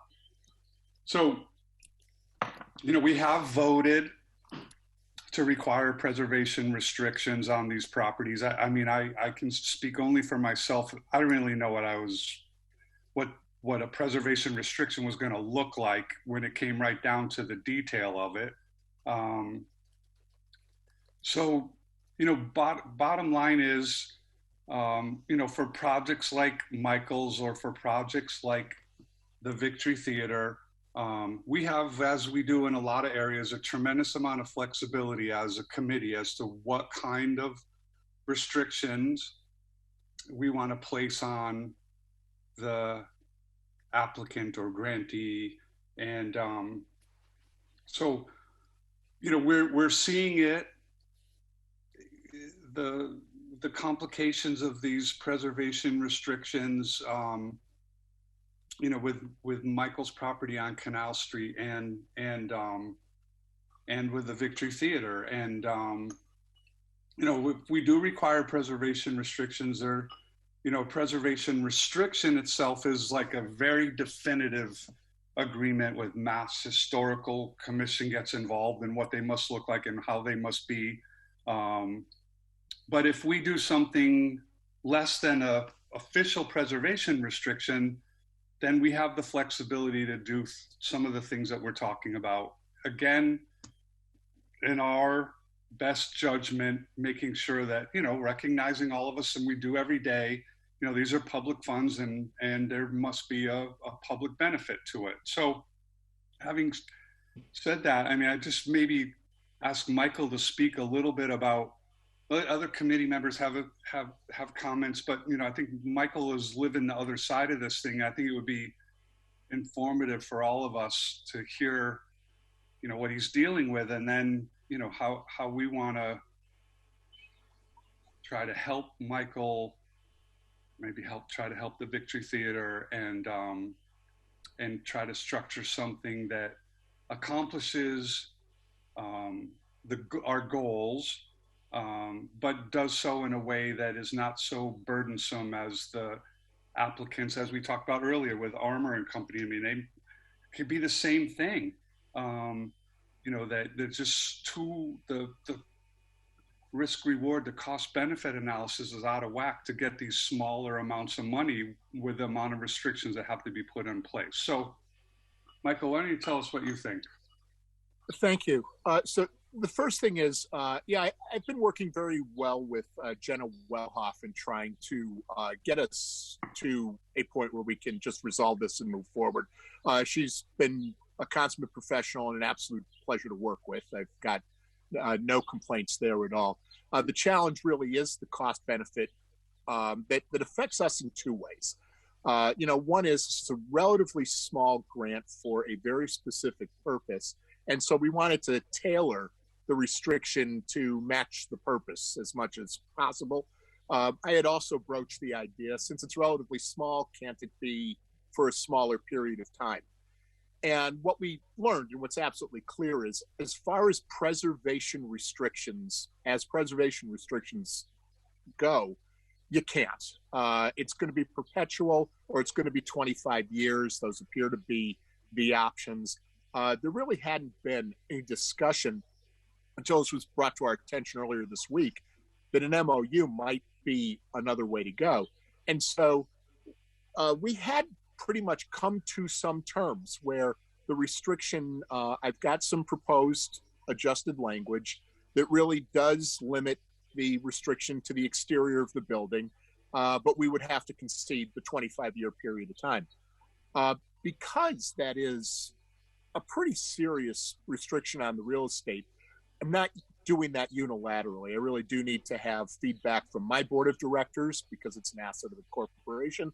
And also, we have the Flats Advisory Board, which is a community group that is charged with helping guide us to use 43 Canal Street in a way that is sustainable, that is genuinely beneficial to the community, and that can help to build the community. So I have a certain amount of an obligation to them to make sure that they also have the ability to retain some stewardship over the property. And we're going to be having a Zoom meeting with them a little later this week to go over this one more time, because they had expressed concerns earlier with the document that was originally presented to me. And again, I work, working well with Jenna, we have something that's probably workable. And if it's not workable with my board or with the advisory, then, with no hard feelings to any of the CPA or anyone else, I may just have to say the learning experience may be that for historic preservation, small grants aren't a good mix. We don't know yet, and we'll keep working at it. But the MOU is intriguing, and one of the things that's on the Community Preservation Coalition's website is that it specifically identifies that Newton did one. And so I sent a message out to Jenna saying, hey, why don't we get our hands on that and see what that has to say and see if that is something that makes sense and is workable for Holyoke. I will tell you one good thing about this. This is right in the wheelhouse of my experience as a real estate lawyer over many years. This is the kind of work I did and advised people on many times, but I'm not advising you. I'm telling you one Holyoke's point of view, their lawyer, executive director. And that is, there is a huge difference between an MOU and a real estate preservation restriction. The difference has to do with enforcement. What an MOU would probably accomplish that a preservation restriction doesn't anticipate is that if there's a disagreement down the road, one of the alternatives is, well, then give us back the money. And one of my great concerns is if running a community facility isn't a viable thing 10, 15 years from now to some successors of mine, 15 years from now, I'll be just about 75, and I hope to be watching somebody else do my job. Not a problem I necessarily want to hang on our organization for the long haul. And so, if it had to be sold, if it had to be completely redeveloped, giving the CPA back the $32,000, maybe even the $32,000 at a reasonable rate of interest, that's something an MOU can address because it's a contract. With a preservation restriction, it's 25 years you shall preserve. And we can use the court as an enforcement mechanism to make sure you do. And that's a very different thing. They don't operate the same way.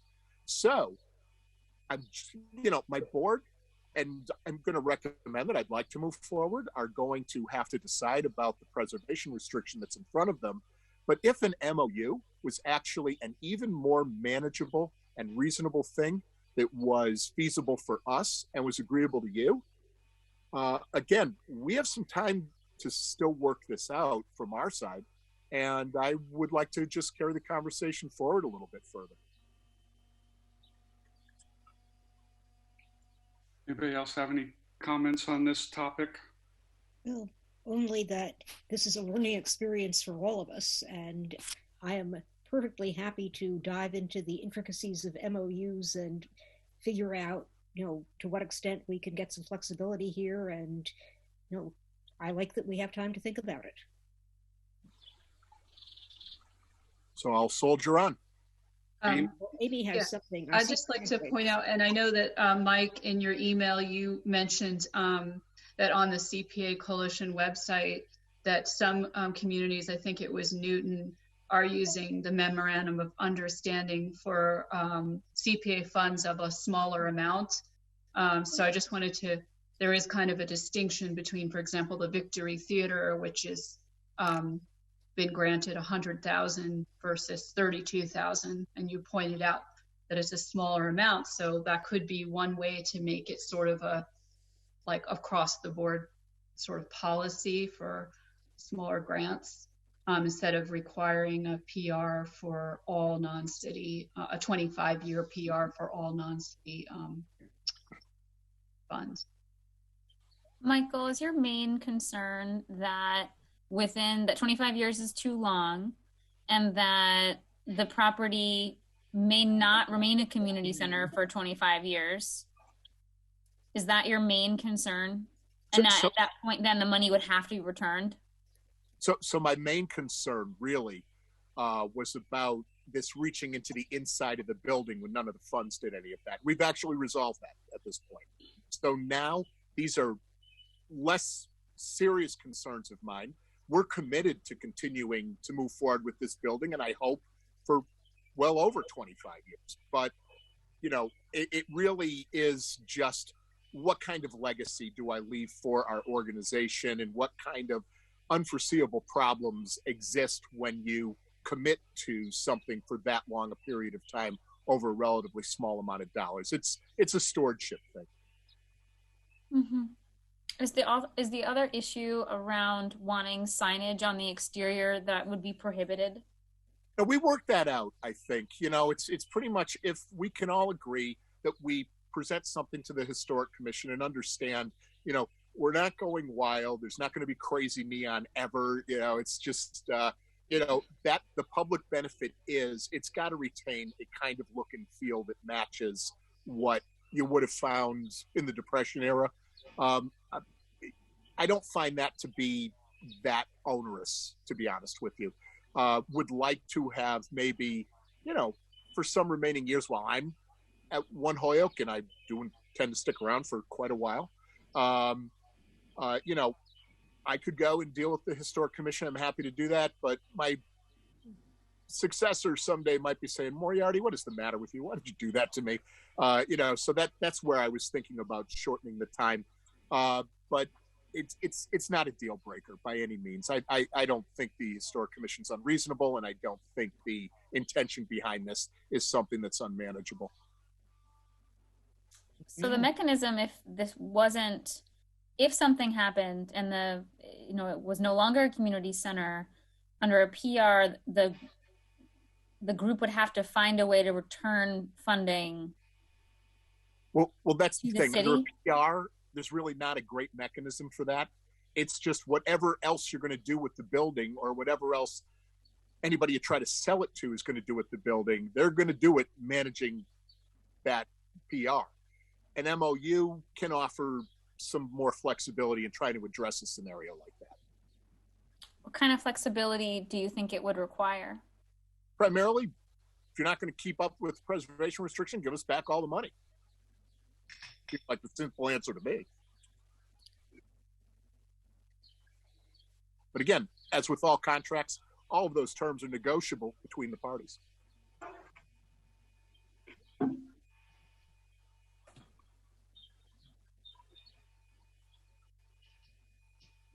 Anything else? Anybody else have anything they want to add? Mike Falsetti? Just, Mr. Chairman, whatever occurs, just run it through the city solicitor and make sure she puts her blessings on it. Well, the city solicitor really wants input from the committee. That's where we're at right now, is that Jenna keeps coming to me saying, I need to know what the committee wants to do. Okay. Oh, wow. Well, I think basically the committee wants to cooperate with Mike and get this project done. And so you can tell her to try to work it out with him and as best that they can and figure this out. I mean, what else does she want to know from us? She really wants specifics because she's not in a position to make those decisions as city solicitor. She's made it very clear that the committee has to make the decisions on what they want to be included in whatever, whether it's a PR or a memorandum of understanding. It's not her role to come up with that. It's something she needs from the committee. So we will have to discuss this and decide for ourselves, and then find out whether it's something that an MOU can address with more flexibility and whether we're comfortable with that. It sounds like we have some homework to do. I'm just curious, Mike, when is the board meeting where you might discuss the current PR and get, the response from the board members? So the Flats Advisory Board is going to take place on Friday. The One Holyoke board, we're trying to coalesce people together, and I'm hoping we can try to shoot for something next week. But right now, I don't have that scheduled. I think that as long as whatever we use, whether it's the PR or the MOU, as long as our funding is what I don't know the word either, is going to be covered. As long as we can get our funding back, if there's a problem down the road within a certain amount of time that's reasonable, like 10 or 15 years, I don't have a problem with that. It's okay to move forward. If the 25 years isn't going to work with the PR, then do the MOU. And, I don't know what else we have to discuss. It's just to protect our funding. That's all we care about, as long as we can get our money back if things don't go right in the future. That whether it's 10 years, 15 years, or 25 years, it's going to have to work with whatever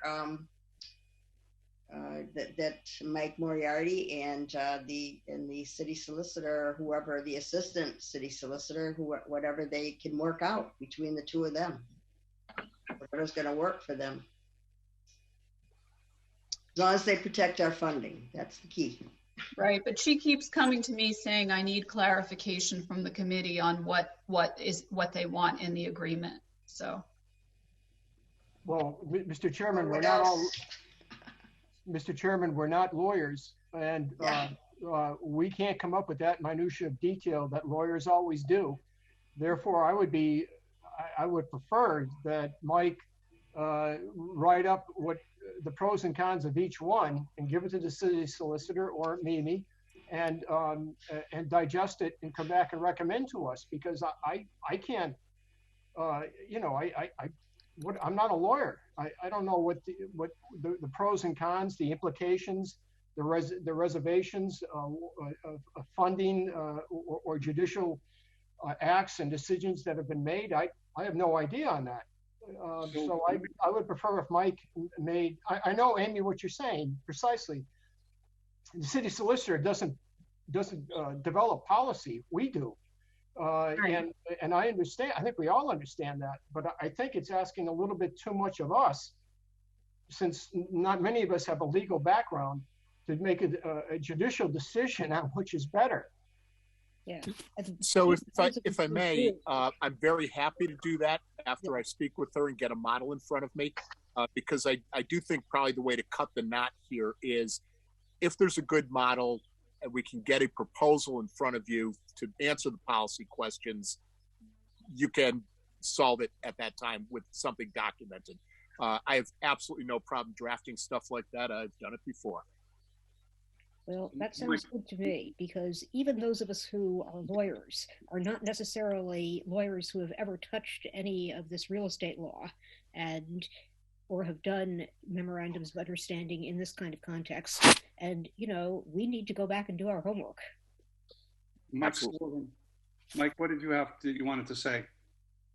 Well, I mean, from what I've heard, it sounds pretty simple. We just give back to the city solicitor what we wanted for preservation restriction, with the one caveat that if they back out of it, they change it. If something changes, we get the money back and tell her to convert it to an MOU. And the only difference between the PR and the MOU is if you go ahead and change it, we get our money back. Tell her that's it. Tell her to that's what we want. There's our guidance. Now give us the legalese to look at.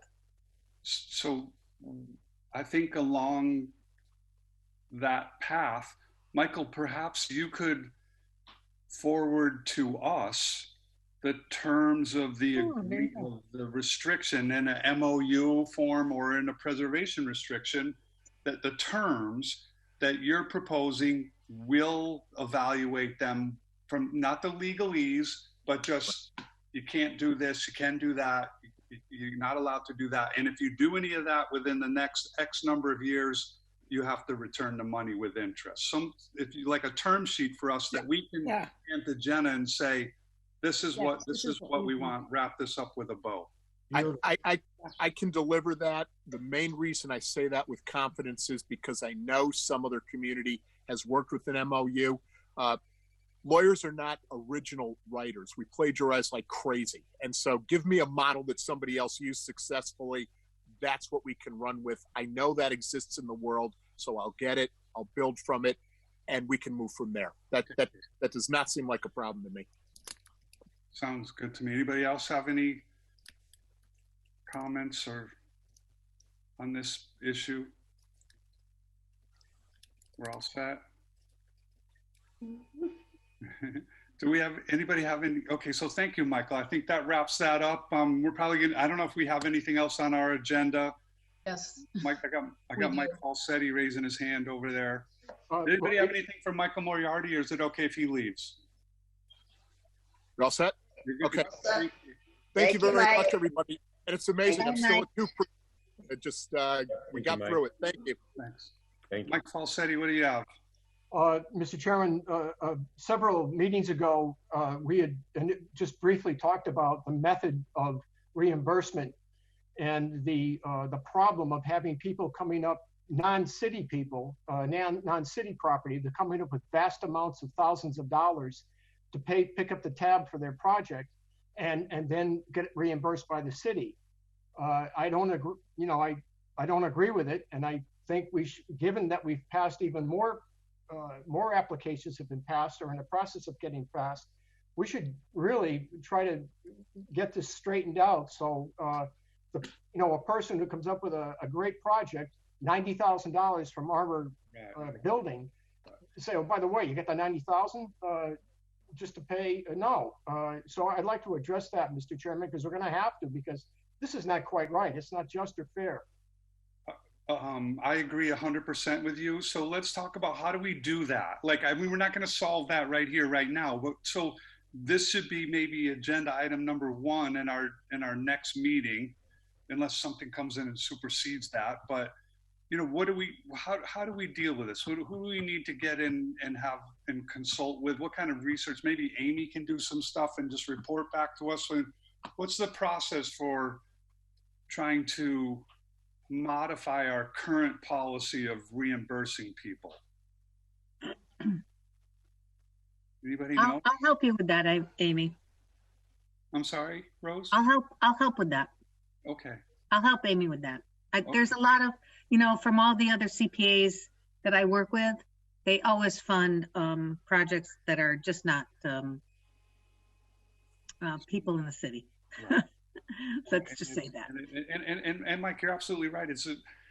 What it does is, and I know Meg, it encourages development, encourages people to want to invest in this community. Right. And if you don't support them, they're not going to come here. Right. So just to be clear, are we talking about instead of reimbursing applicants, the recipients of the funds, that they would just receive a check directly, rather than through reimbursement?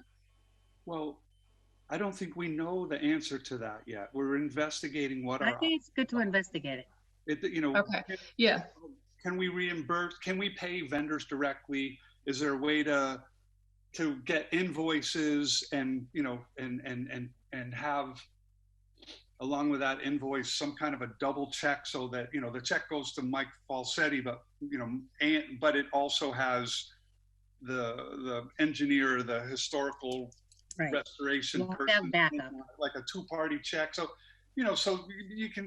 How do we work through? It's complicated, not that complicated, but it's not just as simple as we would give Mike a check and hope he paid for it. It's not that. So, but I think what we want to bore down on are what are our options, and because this is municipal money, so it has to be handled in some way. But there's got to be a way to do this. It's too much of a barrier.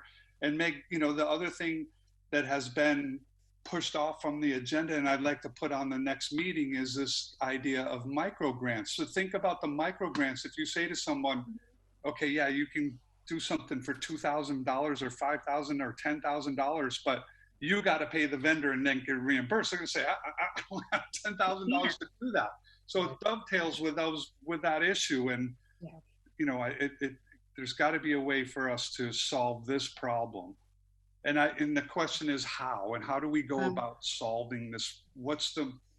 Who do we need to talk to? What do we need to do to come up with something that comes in, a motion that comes in front of this committee that we vote to change?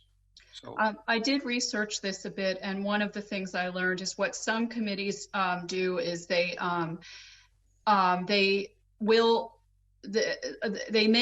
do the reimbursement, generally speaking, but if there is a grant recipient who is having difficulty with that and needs the funds up front, they have to submit something, to show that, and they might get a certain percentage up front. It's a bit complicated, and then there could be a certain amount that is held back, like the last 30%. Right. Until the project, they know the project is really happening.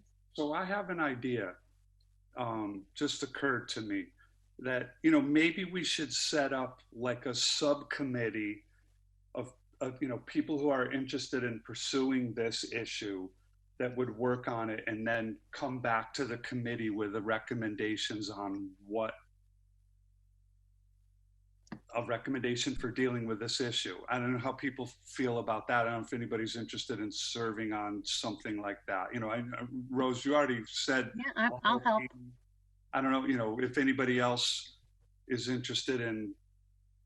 Mike, are you interested in doing that?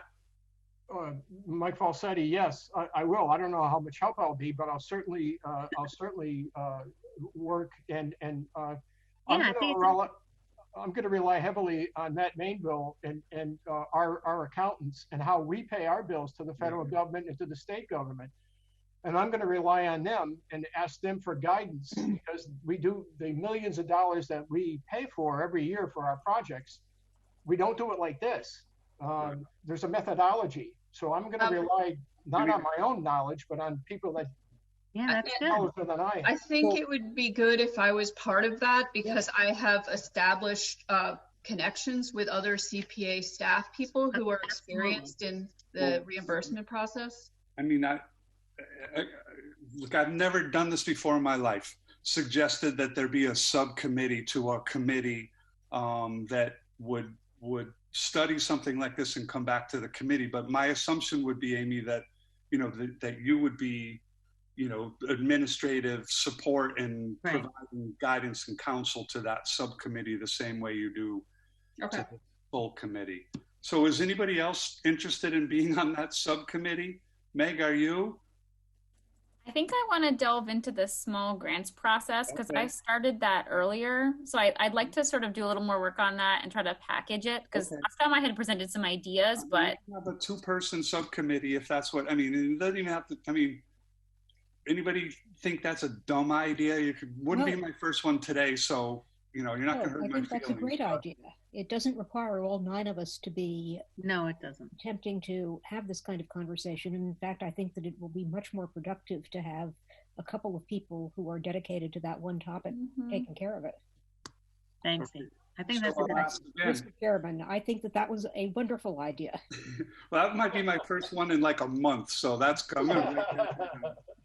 Anybody else want to be? I mean, so we have Mike Falsetti and we have Rosemary. Anybody else interested in serving on that, or just going to let the 2 of them work it out? I'm good. So between Mike and I, but I want Amy to be our coordinator. Yes, of course. Thank you. Okay. So we're going to do. So we have a subcommittee that's going to look at the, you know, reimbursement process. The 3 of us will work together. And and when we have our next, we'll talk about our next meeting, and I don't know that, you know, and so we'll ask for a quick report on that if there's anything. If there's not, it'll just however long it's going to take to try and work through it. I mean, you're going to probably have to deal with the solicitor, and I don't know if purchasing gets involved in that, whatever. That's, you guys figure that out. Yeah, but you know, one of the great things about being done with the grant application cycle is that, you know, until housing assistance comes back to us, we have some time to deal with all of this stuff, and it's all important. Right. That's a good point, Mimi. So, Meg, hey, did you sorry, I was going to ask if anyone was going to announce the projects that have been approved so far, because there was funding that was approved. We had one. So I'm sorry, ask that question again. Oh yeah, because the city council did start approving projects. So I was just thinking we should start putting that on the agendas, that like there's, you know, Mike gives a follow-up on here's what's been approved, or here's how things have been moved forward to this committee or whatnot. Okay, so we'll have a report from our city council representative on where they are in the process. You ready for that, Nick? You don't have to do it today, but you can give a quick update. It's pretty simple, right? I mean, go ahead. Why don't you do that? You can practice. Well, I think that I thought I had already sent that to you, but I think there's only been 4 so far, right? There are 5 projects that were recommended, and I think you said that the 2 were approved by the city council. Okay, correct. The other 3 have been sent to finance. All right. Okay. The next finance meeting is on the 29th. I have not seen the agenda for it yet. So what were the 2 approved? The 2 approved were the horses for the carousel and the stained glass windows. Correct. Okay. Is there anything we can do to expedite the Wisteria Hearst electrical project? Because that struck me as the potentially really scary one. And since they're closed down now, it would be a great time for them to start working. All I can suggest is reaching out to Joe McGivern. He makes up the agenda for the finance committee. Okay. And Amy, there's a matching grant for that too, right? That's pending for Wisteria. Yeah. They're looking for some feedback on. So, I know Amy. Yeah, I did, and I think I sent that information to Councilor McGivern and to you, Mike. So about that, the news about the matching grant that they received. Well, I'll certainly reach out to Joe again myself. I'll send him an email tonight. I think it'd be good if you did also, Kip. I have already. Right. I'll send him another one. And we can And just to add that, so we also voted up on one tonight too. So we need that. Yeah. We need to bring that to the council too, Mike. Yeah, if Amy does a good job, the information she gets me is usually right there. I just have to put it into order form. It's pretty good. So my guess is that one's going to go to committee. So yeah, that's Probably. So there'll be 4 of them that are sitting in front of the finance committee. Recommendations from us, the 3 existing plus 1 more. I think it might help them to know, like, this is it. Like, we're done. Yeah, Elaine's trying to. Go ahead, Elaine. What do you? Oh yeah, no, that's okay. There's no rush, but if I may, through the chair to Mike Sullivan, I'd like to know if the city council discussed my replacement. Yeah. No, they haven't. Could you please ask them to do that? I have already reached out to Todd McGee several times about it. So if you could also follow up with that, Mike, I'd appreciate it. Yep, I will. And you know, I'd like to say that I believe I forgot what his first name is. Ferrara. Jason. Jim. Jason. Jason. That's what it is. Jason. He would like to be on the board. He'd be a good one. Yes, and if he is, looks like. There was a public service meeting. There was like 4 meetings tonight.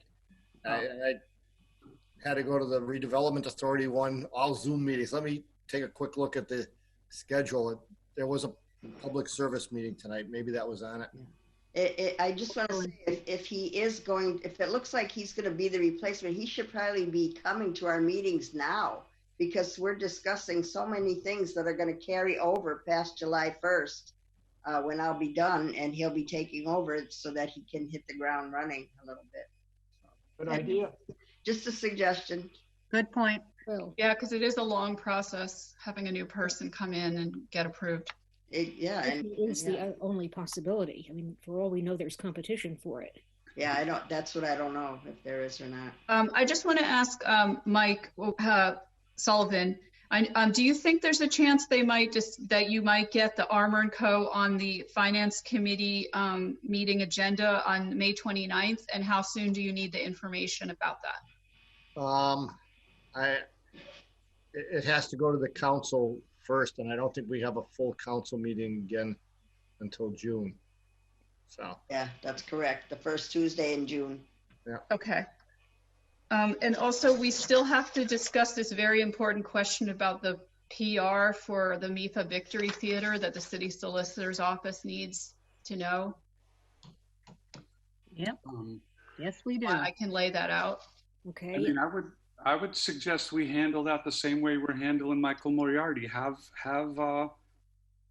MIFA give us a term sheet, and we'll discuss it and then give it to the solicitor's office. It's a slightly different situation, though. Yeah. Go ahead, Amy. Yeah. I'm Are sorry. they still asking that we consider the sconces as the only part of the project that they want a historic preservation restriction on? Because that's completely unacceptable. Right. And it's a different situation, really, than Mike Moriarty. So I would like to explain it. And Jenna has done a lot of work on it so far, so I don't want that to just go to waste. She's had meetings with them and so forth. So her question is, should the preservation restriction, which includes the exterior, which is one thing that the MIFA Victory Theater people didn't know, they really didn't understand a PR, and that the idea is the whole building has historic significance, which is why the committee awarded the funds to it. So therefore the exterior for all PRs, this is called a term PR because it's not perpetual, it's 25 years, does need to be included. What she's asking is, the other thing is it can include the interior, but it's less strict. PRs can be less strict on the interior. So what she wants to know is, should the PR, she wants to know from the committee, should the preservation restriction be limited to just the sconces for the interior of the Victory Theater, or should it include the entire interior? Yeah, I think that it needs, when we decided to offer them these funds originally, we did it under the explicit understanding that the sconces were a part of a single integrated project, and that project, the restoration of the Victory Theater and anything else that was part of their plan for that restoration, was the project within the meaning of, you have to be prepared to do all of this or we expect these funds to come back to us. And I would say, because this was our explicit understanding, that it was the entire Victory project as proposed or none of it. And we were very specific about that because of the history of the project. It's a wonderful thing, but it's now dragged on for decade after decade. And we want it done only if it's done right. And I think that we need to make it very clear that we expect the entire, the restrictions we put on this apply to the project as a whole. We are not funding one severable piece of this. It is inseverable. It is a complete project. Yeah, because they're not only objecting to the idea that it includes the exterior, which is that's just the boilerplate for all of these, agreements. But they have a problem with that. They also are saying that they don't want it. They think that can't it just include the sconces and not the interior. So it seemed like they weren't really aware of what a preservation restriction involves, including their lawyer. Yeah, well, or their lawyer is trying to hang on to these funds in a way that's more favorable to them. But I think we have to say no, seriously. I think that we would not have offered them a grant just for the sconces. And so here's what I would suggest. Same thing that we're asking of Michael Moriarty.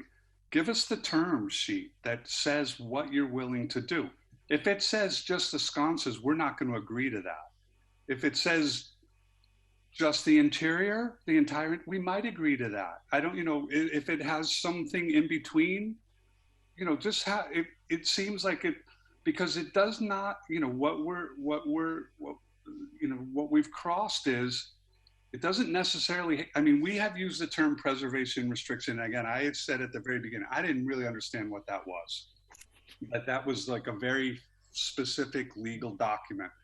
And what my understanding was that in order for us to fund one of these projects, it had to have a preservation restriction. What I've learned is that's not necessarily true. It is recommended, but not required. So we have the same flexibility. Could we get an MOU that gives us as a committee, the majority of the committee, enough comfort with what it says that the money is providing the public benefit that we want to see, and we can move forward. Like, let's just, because it really is, what it comes down to is not what is the document, it is what are we getting for, what is the city's dollar getting? We should also check back on our actual recommendation to the city council and the terms, because if what the city council authorized is a grant contingent on, among other things, that historical preservation restriction, I don't think we have the legal authority to say, hey, we'll change that, because we are bound by what the city council decided to fund. So we should check on that. I agree. But the same thing is true with Michael Moriarty's project. But the great thing about Mike Moriarty is that he is being completely straightforward with us. He is coming out and saying, look, I applied for these funds. Maybe, I was premature. If we can get this to work, it's great. But if not, I will figure out a way to do this without the CPA money. And the Victory Theater people, we were very, very clear. Right. And the difference is the Victory Theater people signed the contract saying they would agree to a preservation restriction. So if we're going to do this, we would have to redo the entire contract or tear it up, and it's quite complicated. And I also want to make clear that I did say that that only acquisitions require the perpetual preservation restriction. And then I checked with the city solicitor and as well Ben Murphy in planning, and they both strongly urged us to have term preservation restrictions, which means not perpetual, for these CPA funded projects because of the anti-aid amendment, and that we do need something in there that is pretty strongly ensures the public benefit. Okay, so. But, I have no objection to seeing what they want, in whatever form. I just, I'm being so forceful about this because I think we were extremely explicit and we had to be. And I would object strongly to varying those terms because, now they don't like the original, you have to do the full project and we mean it. Well, let's see what they propose. I mean, what are the terms that they may be proposing exactly what you want? I mean, but then we have to redo the contract, which is a lot more work between the city solicitor and them and me and the committee. So just so you know, that does mean redoing the contract. Plus, we do have to see what the city council approved because there were very strict conditions on there, as Mimi is saying. Yeah, because it was controversial, and but as I say, as long as we are not promising them or even implying that anything that they submit will necessarily be approved, there's no harm in our looking. They may propose a preservation restriction that puts all the terms that the committee. They may, but they wouldn't be objecting to the contract if they were going to do that. Let's see what it says. Right? But the other thing is that the city solicitor, like Jenna, has already told them that the exterior is included. So it's just that what you're talking about now will be kind of rolling back some of the work that's already been done. So it might be important for, if we're going to do that for, like the attorney for MIPA has done a Zoom meeting, more than one probably with the city solicitor. So it might be important for somebody from the committee to be part of that Zoom meeting as well. If they're going to have. This is also why I am saying with every other sentence, we must not tell them that we are open to any of the changes, including the. I don't think we're getting that right. I mean, I think it's just as simple. It's just this. Look, we're trying to bridge a gap, right? I mean, the solicitors asked us; they want input. Do we care that it's just the sconces? Yes, I think we all care. Do we care that it's just the interior? Half of us care. Do we want the exterior and interior? I don't know yet. Let's see what they're proposing, and then let's see how the committee. They don't want the exterior, and they don't want the interior. So this is the thing. I think it's not going to be a very long meeting, but I don't think that that's reasonable. So let's see what they're proposing in writing, and then we, as a committee, we can review it, and we can get back to the solicitor's office with, these are our comments. This is what we would like to see now. One really dangerous thing about this is that they are attempting to revise the material terms of this grant. And that grant was fully discussed. They agreed to it before. Yes. And it's a dangerous precedent to set that if you find enough, we will reopen the terms for you. Reaffirming the terms and letting them say this is what we want and telling them no, I have no real problem with. But I don't see a gap to be bridged. I think that we were very clear in the first instance, and we need to stick to our guns. Yes. Well, we weren't clear if they didn't understand that it included the exterior. So we weren't clear on that. Well, they didn't read the proposal then. Yeah. Yeah, what they weren't. Proposal? Well, we didn't say that in the proposal. Let's remember. Well, we did talk about the preservation restriction, and I remember bringing that up when we met with them, and they must not have really researched what most PRs involve, and they do. That's right. Almost unilaterally, they include exteriors. That's just like a given for a historic structure. So. And we did say over and over, the project is the entire project. The exterior renovation, the interior restoration, only when the funding for that project is fully complete and you're going into construction for it and out to bid, do you have any right to touch these funds? I mean, Right. they agreed to that.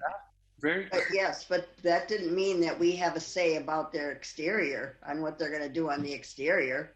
So I think, we Well, need they to, presented us with their plans, and we approved those plans essentially. well, I think we should have a discussion.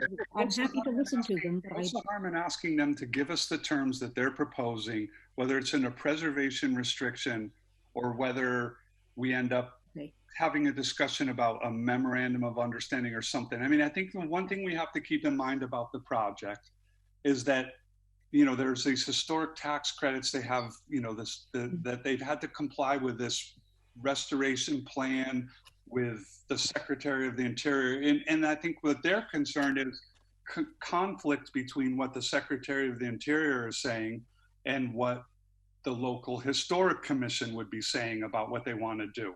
And we can probably, with a memorandum of understanding, as Michael Moriarty was saying, it's like, look, we can tell them, you have the funds, but if you violate them, you got to kick the money back to us. I mean, that is, it seems to me like what we're trying to get done, right? We voted to fund them for $100,000 for them to restore sconces as part of a grander project. That they'd only get that funding when they have all their other funding in place, and then they're going to move forward, and we would give them $100,000 in compliance with the overall historical restoration of that theater.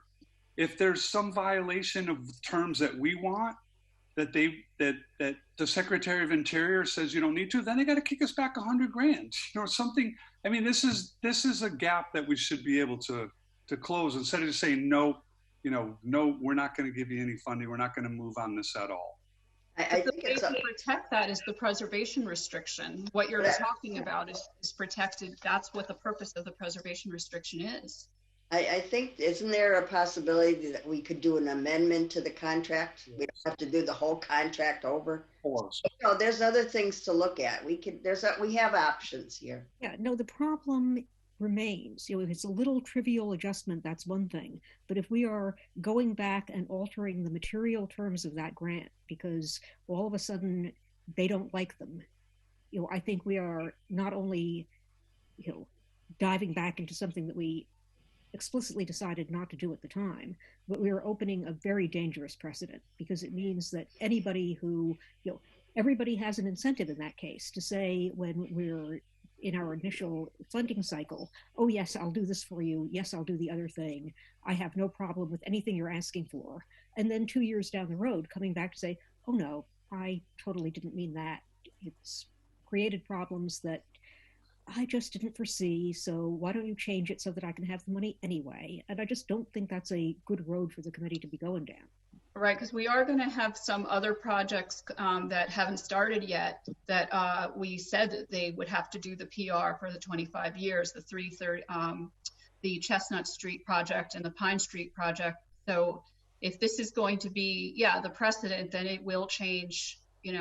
It's possible the other recipients won't want to do the PR either. And well, no, because those are just exterior projects, not the inside.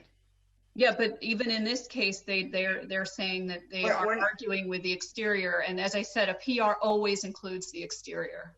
Well, we're not saying to Pine Street and the other one, well, okay, we'll give you the money for the exterior and the PR is for 25 years for the exterior, but we also want to have a say about your interior. And, this is exactly what's happening here with the Victory Theater. So I don't think it is a precedent. It's not the same. It's not the same kind of project. That's irrelevant to the precedent. The precedent is we set terms and their material terms, and then we reopen it because suddenly the applicant doesn't like them. That's the precedent. Well, we just did that with that's going to happen. We just did that with One Holyoke. But they didn't sign the contract. What? Contracts can be amended. It was not. No, that's not true. Mike, it is not a material term. It was a minor question about our intent and his intent were in fact harmonious. But it was the term too. You know, it's like, it's 25 years, is it 15 years? It is material. I mean, look, what's the harm in just saying to MIFA, give us a term sheet. Maybe it meets the preservation restriction language we're looking for. Jen is asking for she's asking us. Exterior. I said in the first place, you know, I see no harm in saying, fine, give us something in writing. My only objection, and it is a strong objection, is implying in any way that we are willing to alter any material term of the contract. I don't disagree. And you know, if we agree about that, then we're arguing about nothing, and we can stop arguing and saying, fine, send us this thing, we'll look. Right. Well, let's see what it is. I would be very careful in how we word this is all. All right, Kip, can I throw my 2 cents in here? Yes, go ahead. Sorry. All right, I agree wholeheartedly with what Mimi's saying right now. We gave them a deal. We made a deal. We debated this one for a long time, right? And it took us a long time to come up with that contract, right? That was the deal. If you change your mind now and you don't like it, that's too bad. That's my take on that. Now, the second point I'd like to make is this. You change one word in that contract, it's got to go back to the city council. yes. And this was a tough bat. This was a tough bet. I'm not sure to go through a second time. So I think you can tell the Victory Theater that as well. Yeah. You know, if they really want to pursue this, there is no guarantee that they just won't lose funding. They're rolling the dice. They're rolling the dice. That's right. And that's a good possibility right there. That might happen. So, you know, who knows what will happen. I don't disagree with any of that. I'm suggesting is send us the terms that are acceptable to you. We will consider them. If they're not acceptable to us, we're not going to agree to them. And we'll have this discussion when we have the terms in front of us and we know whether we have any material changes or not. And, you know, Amy, they're moving around. They may come back and say, they may propose language to us for the exterior that's acceptable. Let's see what they have. Yeah. I don't know how else to proceed other than to say we're not going to answer Jenna's question. Yeah. No, I think we can certainly do that. I would just, you know, say that when Amy does send that communication, she say, you know, the committee is very clear that we are not altering the material terms of this grant, and furthermore, it would have to go back to the city council if we change it. So you should be aware of this. Right, because then they may lose it. Fair enough. Boy, I do need to head out. Okay. Yep, we all do. We're all ready to head out. Before you all leave, I've got an answer to the question about Elaine's replacement. Oh, good. Yes. Yeah. Well, good luck. There's no, the public service meeting tonight, it was not on the agenda. To the best of my knowledge, I don't think anybody's applied for the position. Okay. Jay has. I thought Jay had also. Jason, is he the only one? Okay. Yeah, I'm pretty sure. Can we also put it out on our website or in the newsletter, like that kind of communication? Who's the chair of public service now? Jim Leahy. Okay, I'll get in touch with Jimmy Leahy. Quick question for Amy. Did we advertise the position? No, we don't have to advertise. You do. You're the city council. Yeah, the city council. But if the city council would do that, I could also put it on the website and get it out there. The city council is looking for a replacement, not us. We're not doing that. Okay. All right. I'll reach out to Todd tonight. He knows. He knows already. Okay. He knows what to do. I already went out through this with him 10 times. Right. Yeah, and Mike Sullivan, if you do get a job description out there on the website, can you just let me know so I can get the word out? Yep. Foley, when's our next meeting? When do you want to meet? Me. Wednesdays has been fine. If we want to try to meet like in 2 weeks. That's fine. Like the 3rd? The 3rd? 2 weeks is June 3rd. Yeah, welcome to it, right? Oh It's my exactly God. what Stephen Huntley said. It's like everything changes and nothing changes. Okay, so let's talk agenda for that June 3rd meeting. June 3rd is kind of difficult for me. Do you It want might to be do doable. the 10th instead? Yeah, could we do it the 10th? Yeah, fine with me. Fine with me. Great. Sounds good. So on our agenda, we're going to discuss the reimbursement process. Okay. We get a report from the subcommittee. Yes. Meg, we're going to talk small grant, micro grants, whatever we're calling them. Yep. We'll likely see something from Michael Moriarty. So we'll put that under the preservation restriction, and we may see something from MIFA. So we may see something from One Holyoke and MIFA. Okay. Anything else? Anybody else? I do want to check the calendar while we're together to make sure, because remember, we have to share this Zoom subscription with the whole city. So I Okay, just well, let's do that. conflict.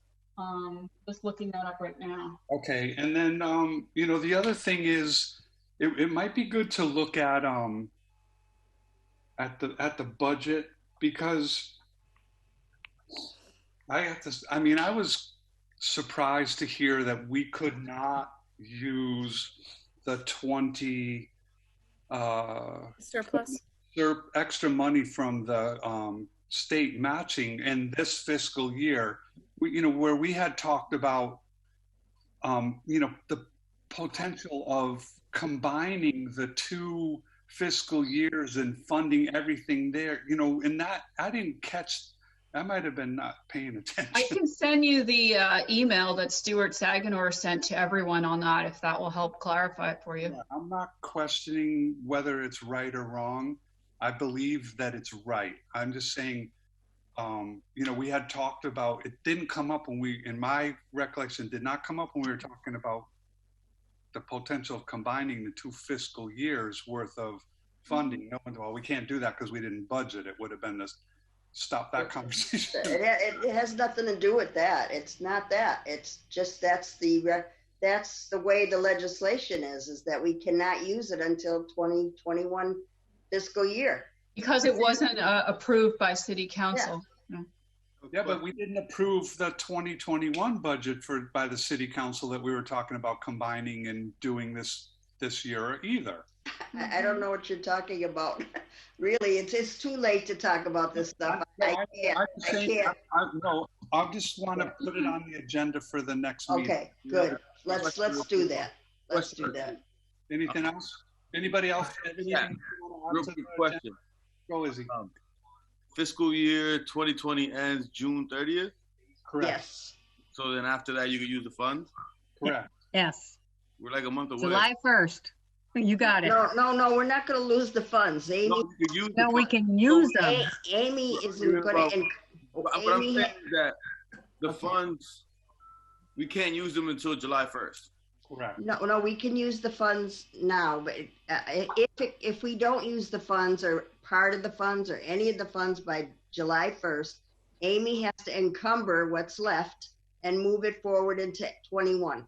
So if we gave a project to someone now, just saying, right, hypothetically speaking, if we gave somebody the funds now, I'm not saying that's what we're going to do, but if we gave somebody the funds we now, did already give, if the all right, but what I'm saying is that 57,000 something that we're supposed to hold over till July 1st, right? More than likely, that check will not be written by July 1st anyways. That's right. No, it'll be available in the fiscal 21. Which is July 1st. Which is July 1st. It'll be available. But I think it just speaks to Kip's point that it would help me and maybe others just to hear the budgetary process again, because I still feel like I'm learning a lot every time we talk about it. And I'm new to how government finance works.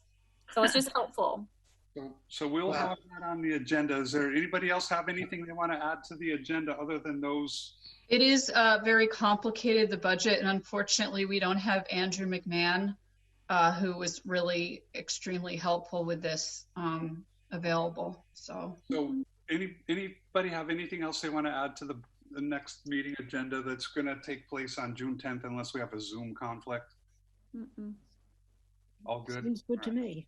Anybody did we want to see, like, have Alicia Zoller come to that meeting to learn more about the CPA rental assistance issue and what the needs of the city are? Oh, not yet. Not yet. Because she has asked to join a meeting. Well, because she wanted to see what we were going to do, so it would impact the decisions they were going to make with the community development block grant. But she's tremendously knowledgeable about this stuff. It would be really interesting to see what she had to say.